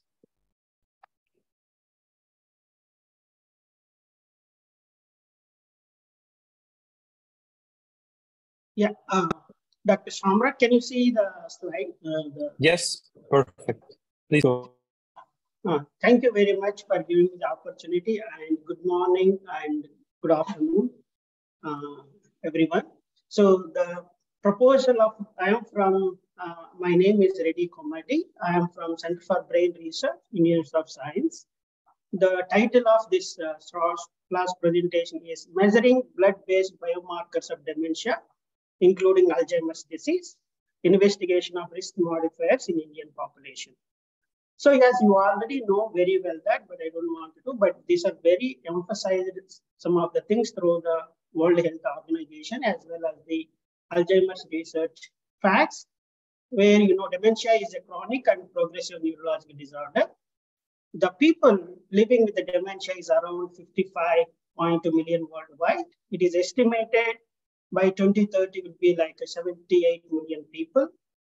So it is projected 60% of dementia cases will be constituted by people living in low and middle income countries such as especially India and the China. The estimated dementia prevalence for adults aged greater than 60 years in India is going to be 7.4%. So one of the dementia is the prevalent form is Alzheimer's disease. The case burden is almost like 60 to 70%.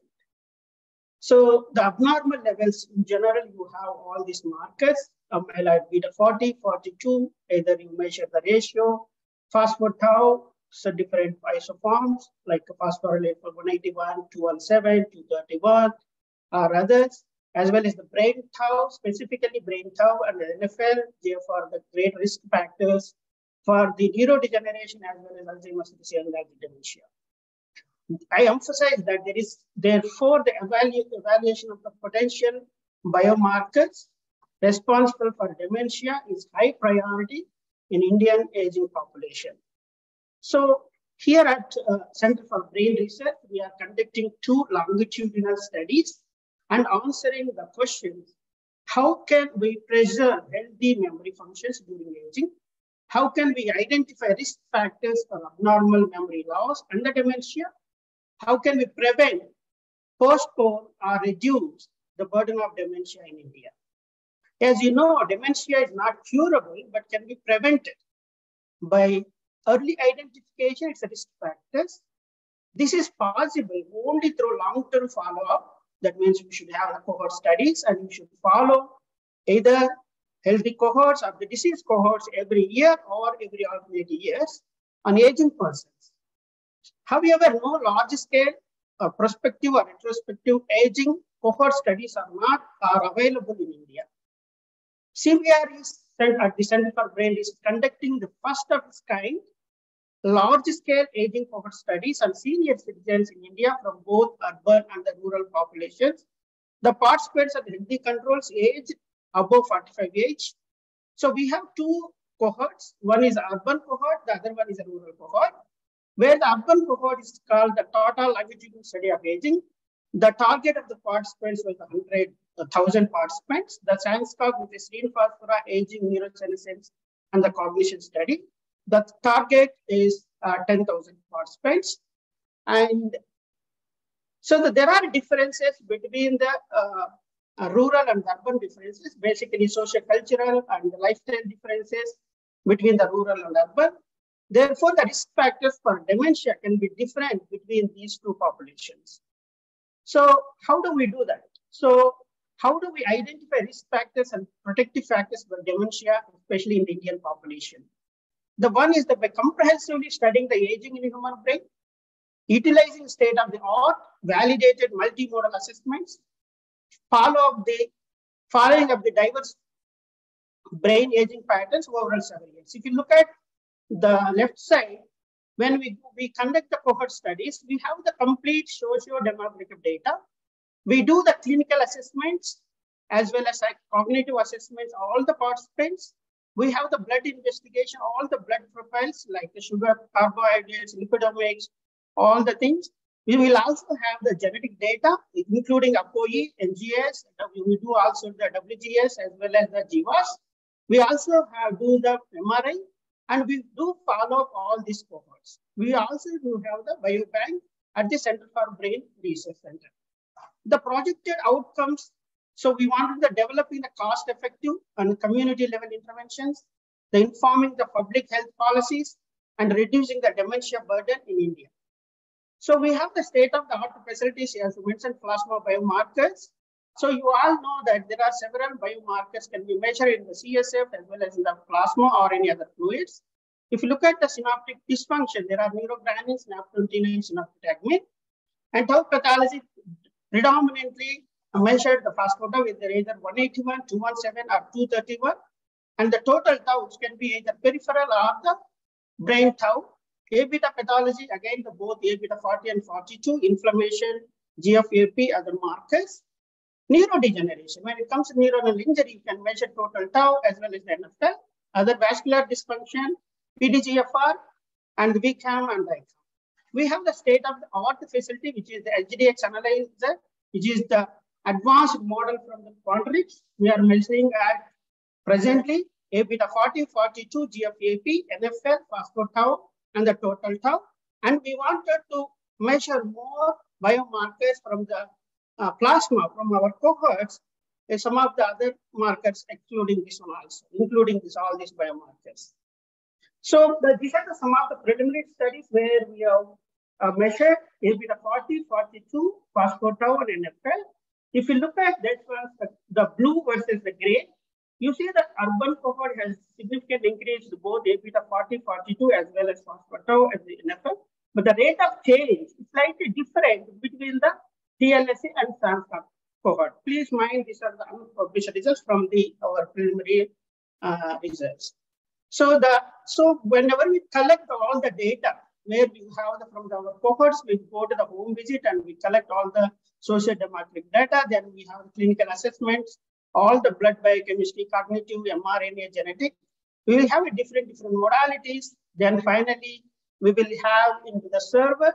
We will store all the data into the one server, which is located in the CBR. And we have the HPC storage system, which is IBM spectral scale parallel file system. And all the data will be integrated and the analysis. All this data will be shared through the agreement.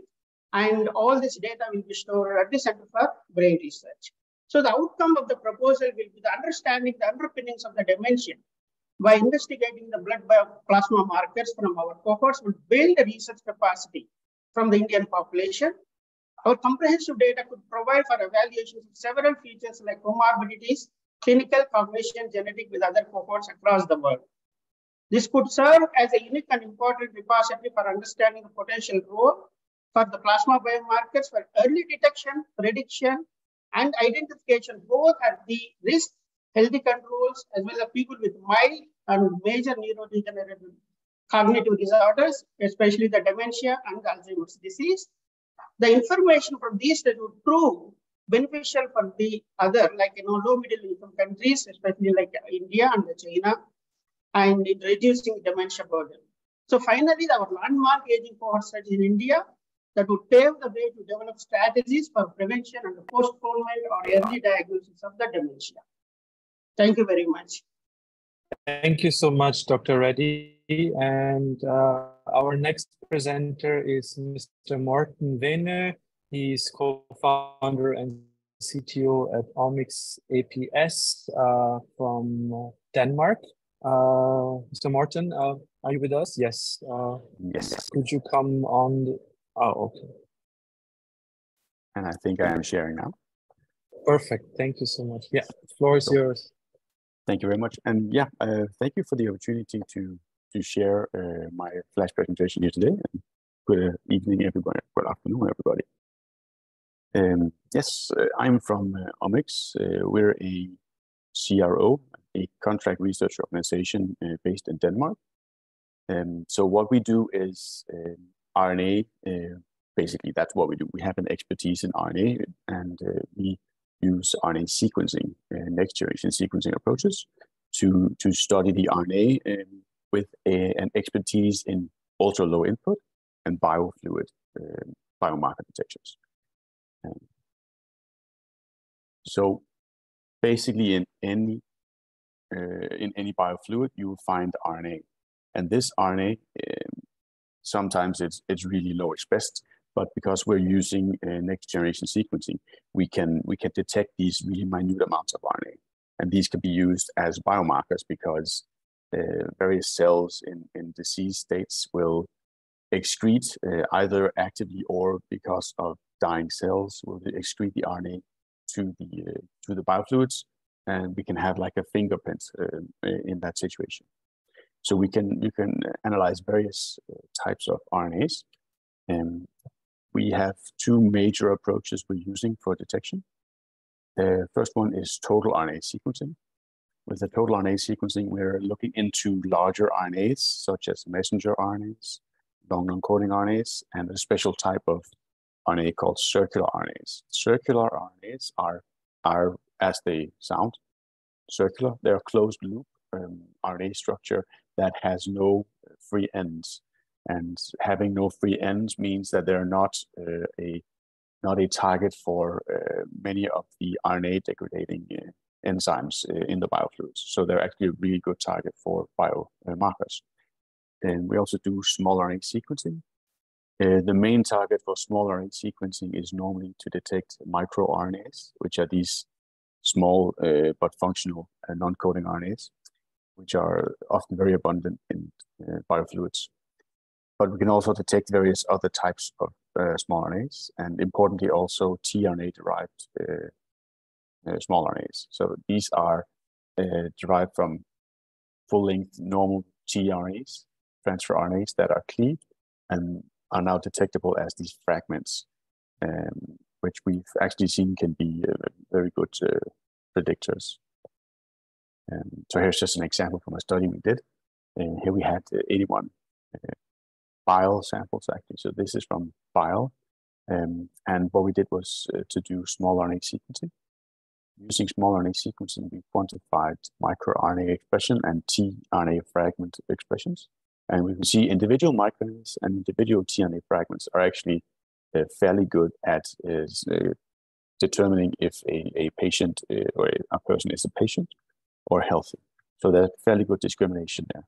But if we do a combined analysis with, here we do lasso regression, we're able to make a more complex biomarker that has multiple microRNAs and tRNA fragments in there.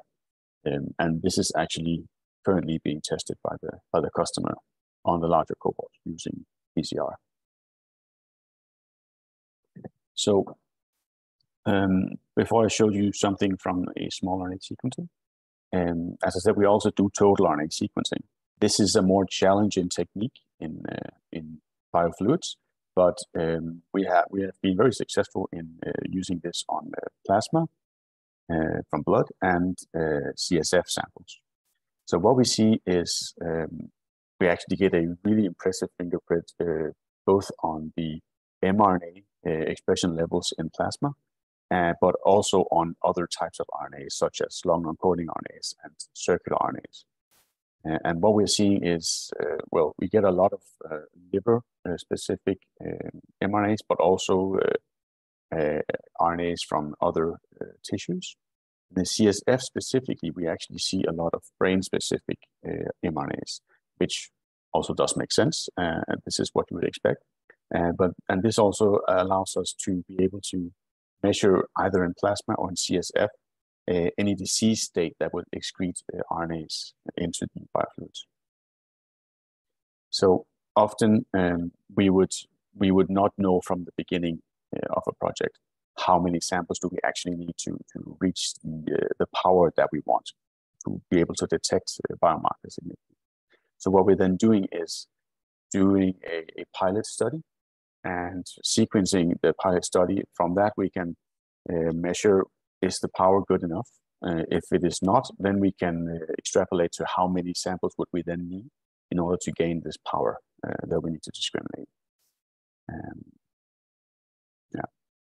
So our team, we normally do full RNA-seq projects. So we have PhD level scientists doing being in charge of the whole workflow from laboratory preparation and facilitating sequencing, and doing the bioinformatics analyses, and of course interpreting the data and reporting it onto the other partners of the study. And in this respect, we've actually also been in quite a number of EU consortia and other large research consortia. And we are currently actually a partner in one called PRIME, which is centered around epilepsy. So just to briefly sum up, if you're interested in hearing more about this, I have my contact details here. So to bring the conclusion in, we are offering an expertise in biofluid RNA biomarker detection using RNA-seq. And we're looking for a strong consortium that has a focus, or at least partial focus, on RNA, and that would need an SME partner for sequencing. Yes. Thank you so much, Mr. Vene, for your presentation. And we move to our next presenter, Dr. Komal Singh from the National Institute of Immunology. Dr. Komal, you are with us. Could you kindly, yeah, you already started sharing. Perfect. Thank you. The floor is yours.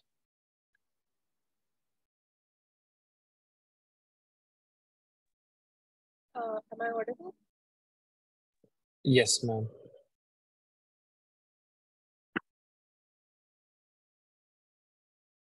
My screen is visible to you? Yeah, please go ahead. Yeah, sure.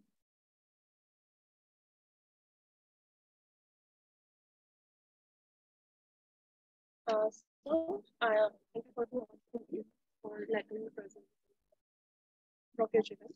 The sound is not very clear. I'm sorry. Yes, yes, yeah. You can switch off your camera. That way.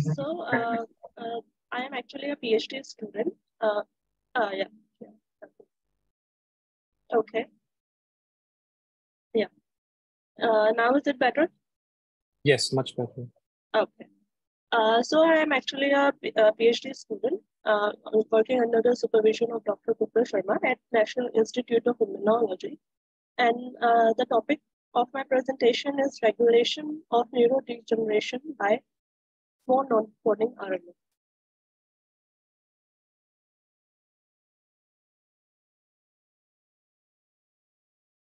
Yeah. Now to give a brief introduction into what we do there is a neuron is basically a post-mitotic cell that stays in genome phase of cell cycle, but under any neurotoxic stress leads to activation of cell cycle related gene, which ultimately result in apoptosis, since it is unable to complete those cell cycle events, and this apoptotic event leads to apoptotic mediated cell death, which is termed as cell cycle related neuronal apoptosis, or cRNA in this case.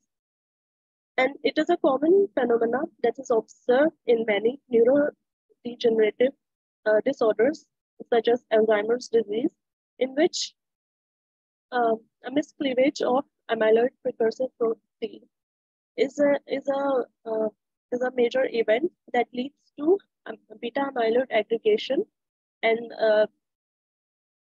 ultimately leading to reduced cell density as the disease is progressed. Now, microRNA plays a very important role in regulating neuronal cell cycles by targeting cytokines and CDKs. These are also important players in the maturation of neuron as well as the differentiation. And a previous study from our lab has shown the involvement of microRNA 34A in cell cycle related neuronal apoptosis in primary cortical neurons itself.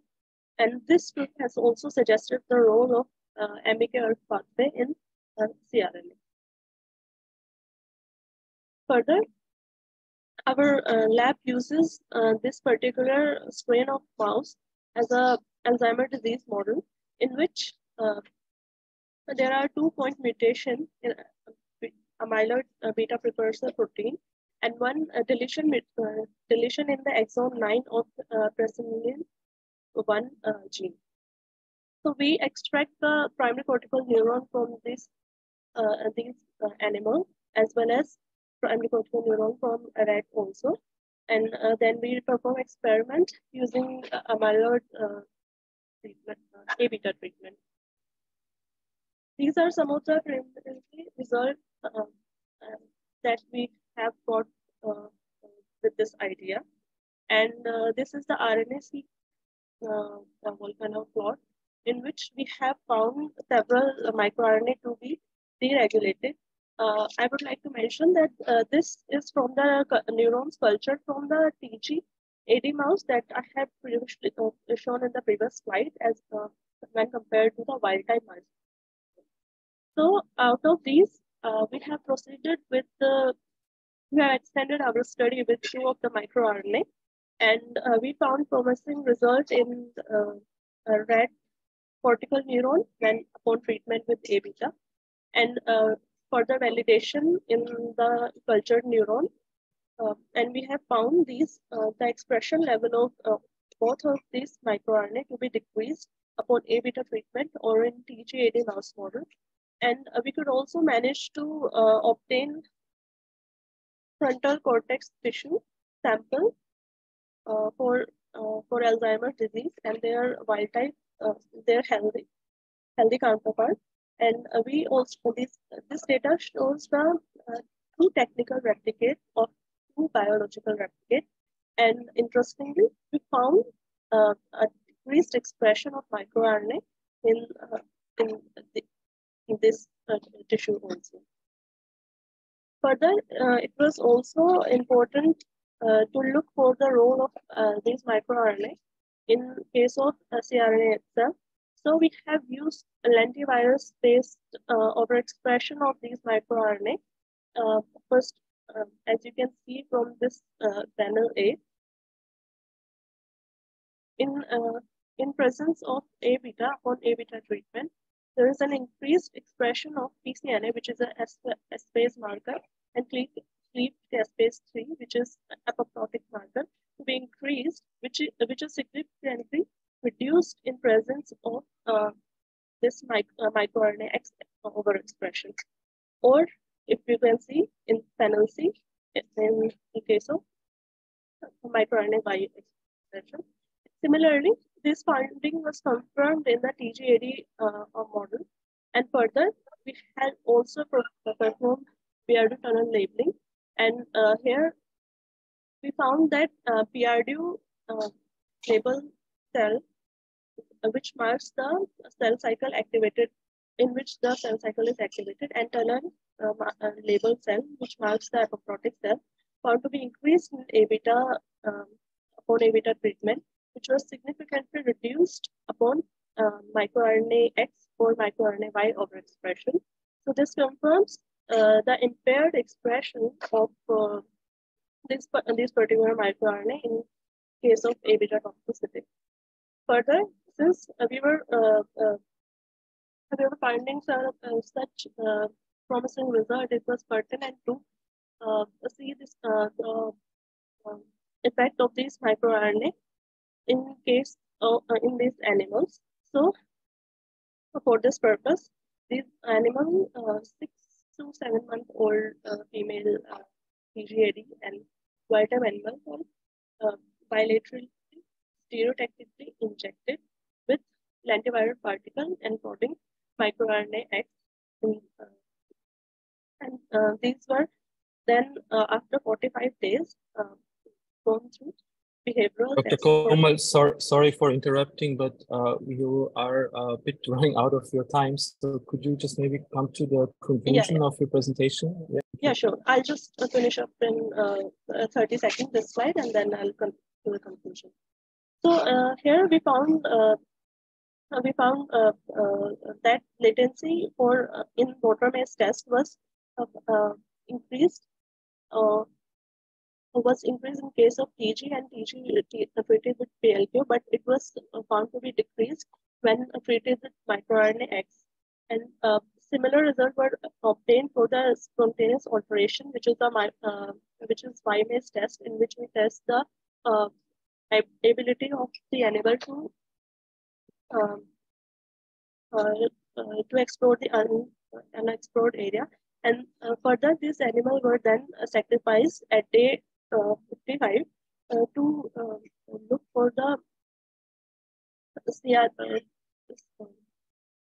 cRNA using immunohistochemistry, and we found promising change, as you can see in this panel, that PCNA tunnel expression was decreased in case of microRNA injected animals. Further, to summarize, we identified microRNA that exhibit altered expression in neuron, and 2 of these microRNA were shown promising result in case of differentiation and neuronal cell cycle. And deregulation of this microRNA were found in cell cRNA, but the overexpression kind of reversed the cRNA in culture human as well as TGAT mice. Now, our goal to present here is to obtain certain human brain samples. Since you can see from our study, there was a limitation of the number of samples we have obtained, and this is also critical in order to further our study for other microRNA as well that we have found in our RNA-seq data in order to validate in the human brains. Thank you so much, Dr. Komal. We will also share your contact details with the other participants. And since we are running a bit behind our time, but it has been so far really excellent to listen to all the flash presentations, I ask our final speaker of today, Dr. Soni George from the Department of Chemistry, University of Kerala, to give his flash presentation and pitch his idea. Thank you so much.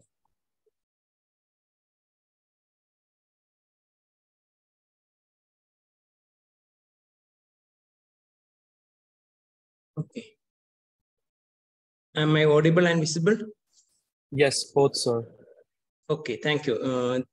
Thank you for your patience. I belong to the Department of Chemistry of University of Kerala. I'm a faculty there, and my envisaged work is on development of fluorescent principles and platforms for the early detection of biomarkers of brain disorders in body fluids. To the international participants, I belong to the a state university in the peninsular part of India, named University of Kerala. And this is my department. Okay, so for the past 1.5 decades, my group has been focusing on design and development of fluorescent probes and assay for the molecular diagnosis of disease biomarkers. So we have pretty good, rather reasonable experience in development of metabolic biomarkers for brain disorders such as dopamine, cysteine, and homocysteine. So we are resorting to the fluorescent platforms such as metal nanoclusters, quantum dots, and lanthanide luminescence, and upconversion nanoparticles. The upconversion nanoparticles have the penetrability of much tissue depth by virtue of its infiltration in the infrared region. And molecular imaging and sensing of luminomagnetic particles for bimodal imaging of magnetic nanoparticles. So, and some extent of super paramagnetism for MRI contrast agents. We were resorting the fluorescent principles and mechanisms such as phosphorescence energy transfer and PET and fluorescent anisotropy.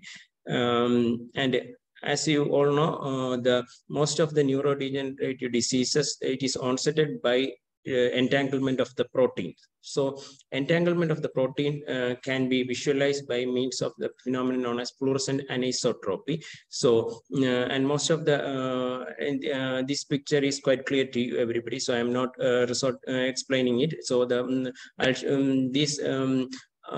biomarkers for Alzheimer's disease and Parkinson's disease, all these are generated from the aggregation of proteins. So this entanglement and aggregation of the proteins can be visualized by means of a phenomenon known as fluorescent anisotropic studies. All the recent biomarkers are established by means of NMR and other mass spectroscopic and MALDI techniques, but this can be this is the okay. So the concept of the study is that if the proteins get aggregated, it becomes clumsy. So if you have a small fluorescent molecule attached to that protein or the entangled system, from the fluorescent anisotropy established between the non-entangled protein and the entangled protein, we could able to recognize the early onset of onset of diseases in the peripheral blood samples. Okay, and the other methodology that I can offer and expertise that I can offer from my side is the upconversion fluorescent platforms for investigating of the secondary interactions that are happen on the protein structure before the onset of this entanglement. And these metal ions such as copper, aluminum, and could play a pivotal role in the aggregation of these proteins. So we can resort to that phosphorescence energy platform based on upconversion materials for this purpose. And the challenge that we in fluorescent sensing, the challenge that we often experience is the autofluorescence from coexisting samples. So if we are resorting to circularly polarized luminescence, we could able to circumvent that challenge. So we can resort to that circularly polarized luminescence for the investigation of this aggregation. And all these fluorescent materials can at last be employed for that fluorescent imaging and for image-guided robotic surgery. And then, as you all know, that the surgical resection of tumor cells is the quite daunting task for surgeons. So in the era of this laser-guided robotic surgery, any fluorescent material that could able to mark the brain disorders could be able to employ for this exquisite application. Okay, the expertise, as you all know, a single biomarker cannot pinpoint a particular neurodegenerative disease. So we have to look upon an ensemble of biomarkers. So a multi-marker disease biomarker approach is quite requisite for identification of a particular disease, because most of the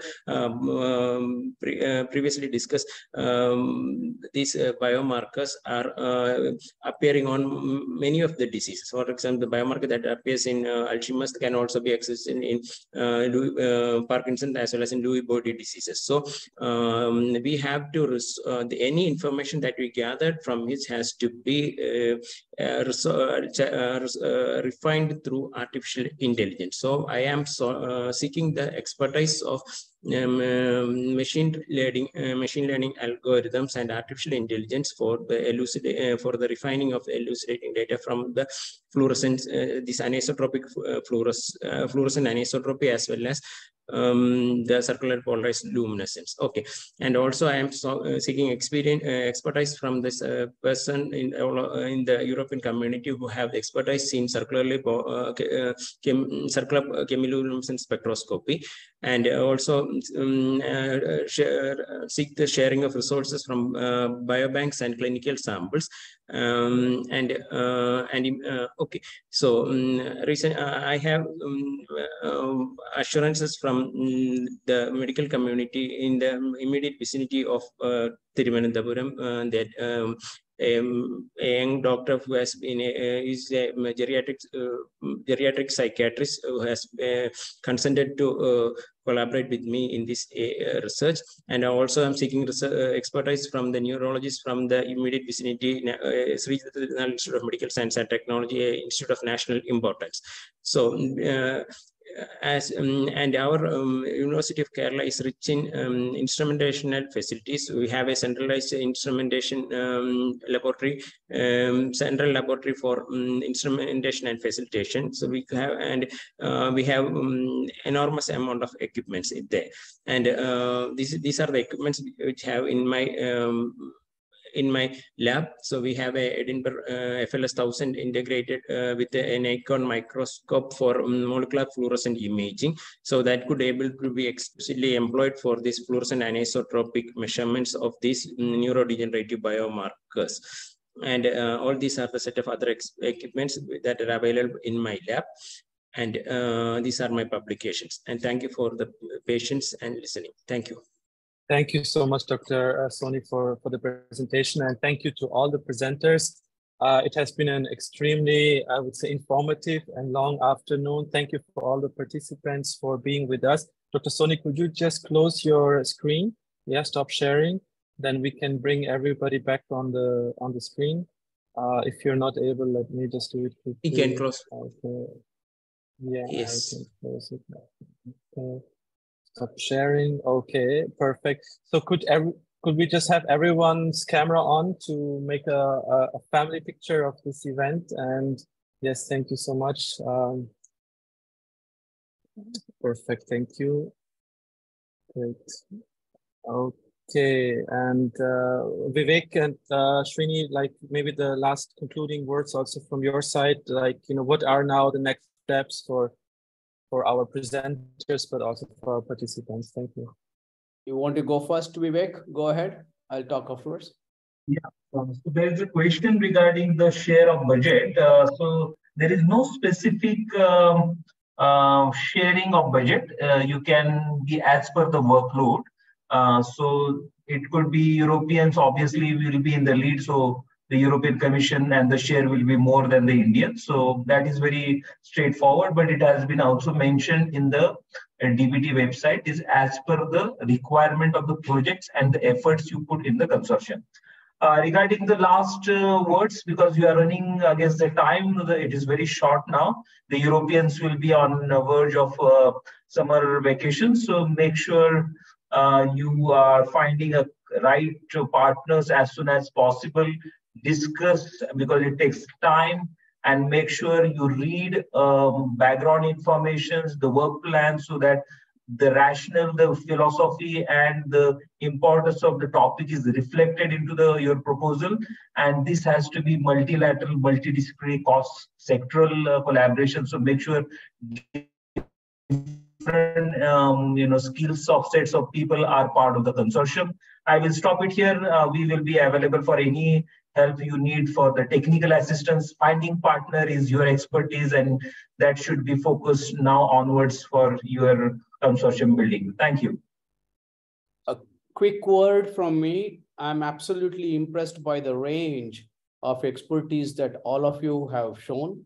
I like the enthusiasm with which you have come up with these ideas. Now let us work together, because there is room, there is plenty of room to find appropriate partners over in Europe. We will do our best to find the right partners, because this, there is no magic wand, there is no one solution. We need all of you. We are putting the pieces of the puzzle together, and you are all bringing one piece each. And every piece of your puzzle that you're adding is extremely crucial for us. Thank you so much for having shown this interest. And I do hope that all of you will fit in one or the other consortium and propose something really that is going to change the way we look at all these extremely dangerous diseases. And we propose something nice to the community, to the scientific, and to the humanity. Thank you very much for being with us. Don't hesitate. Vivek, Samrat, Pierik, and we are all there to help you. We'll do the hand holding. Thank you very much, and good luck. Thank you so much, Vivek and Srini. And thank you again to all the presenters, all the participants. We will share the contact details. We will receive a follow-up webinar with all the presentations, but also a link to the recording of this webinar. So good luck, and wishing you nice afternoon here and good lunchtime in Europe. Thank you so much, and we'll stay in touch. Bye-bye. Thank you.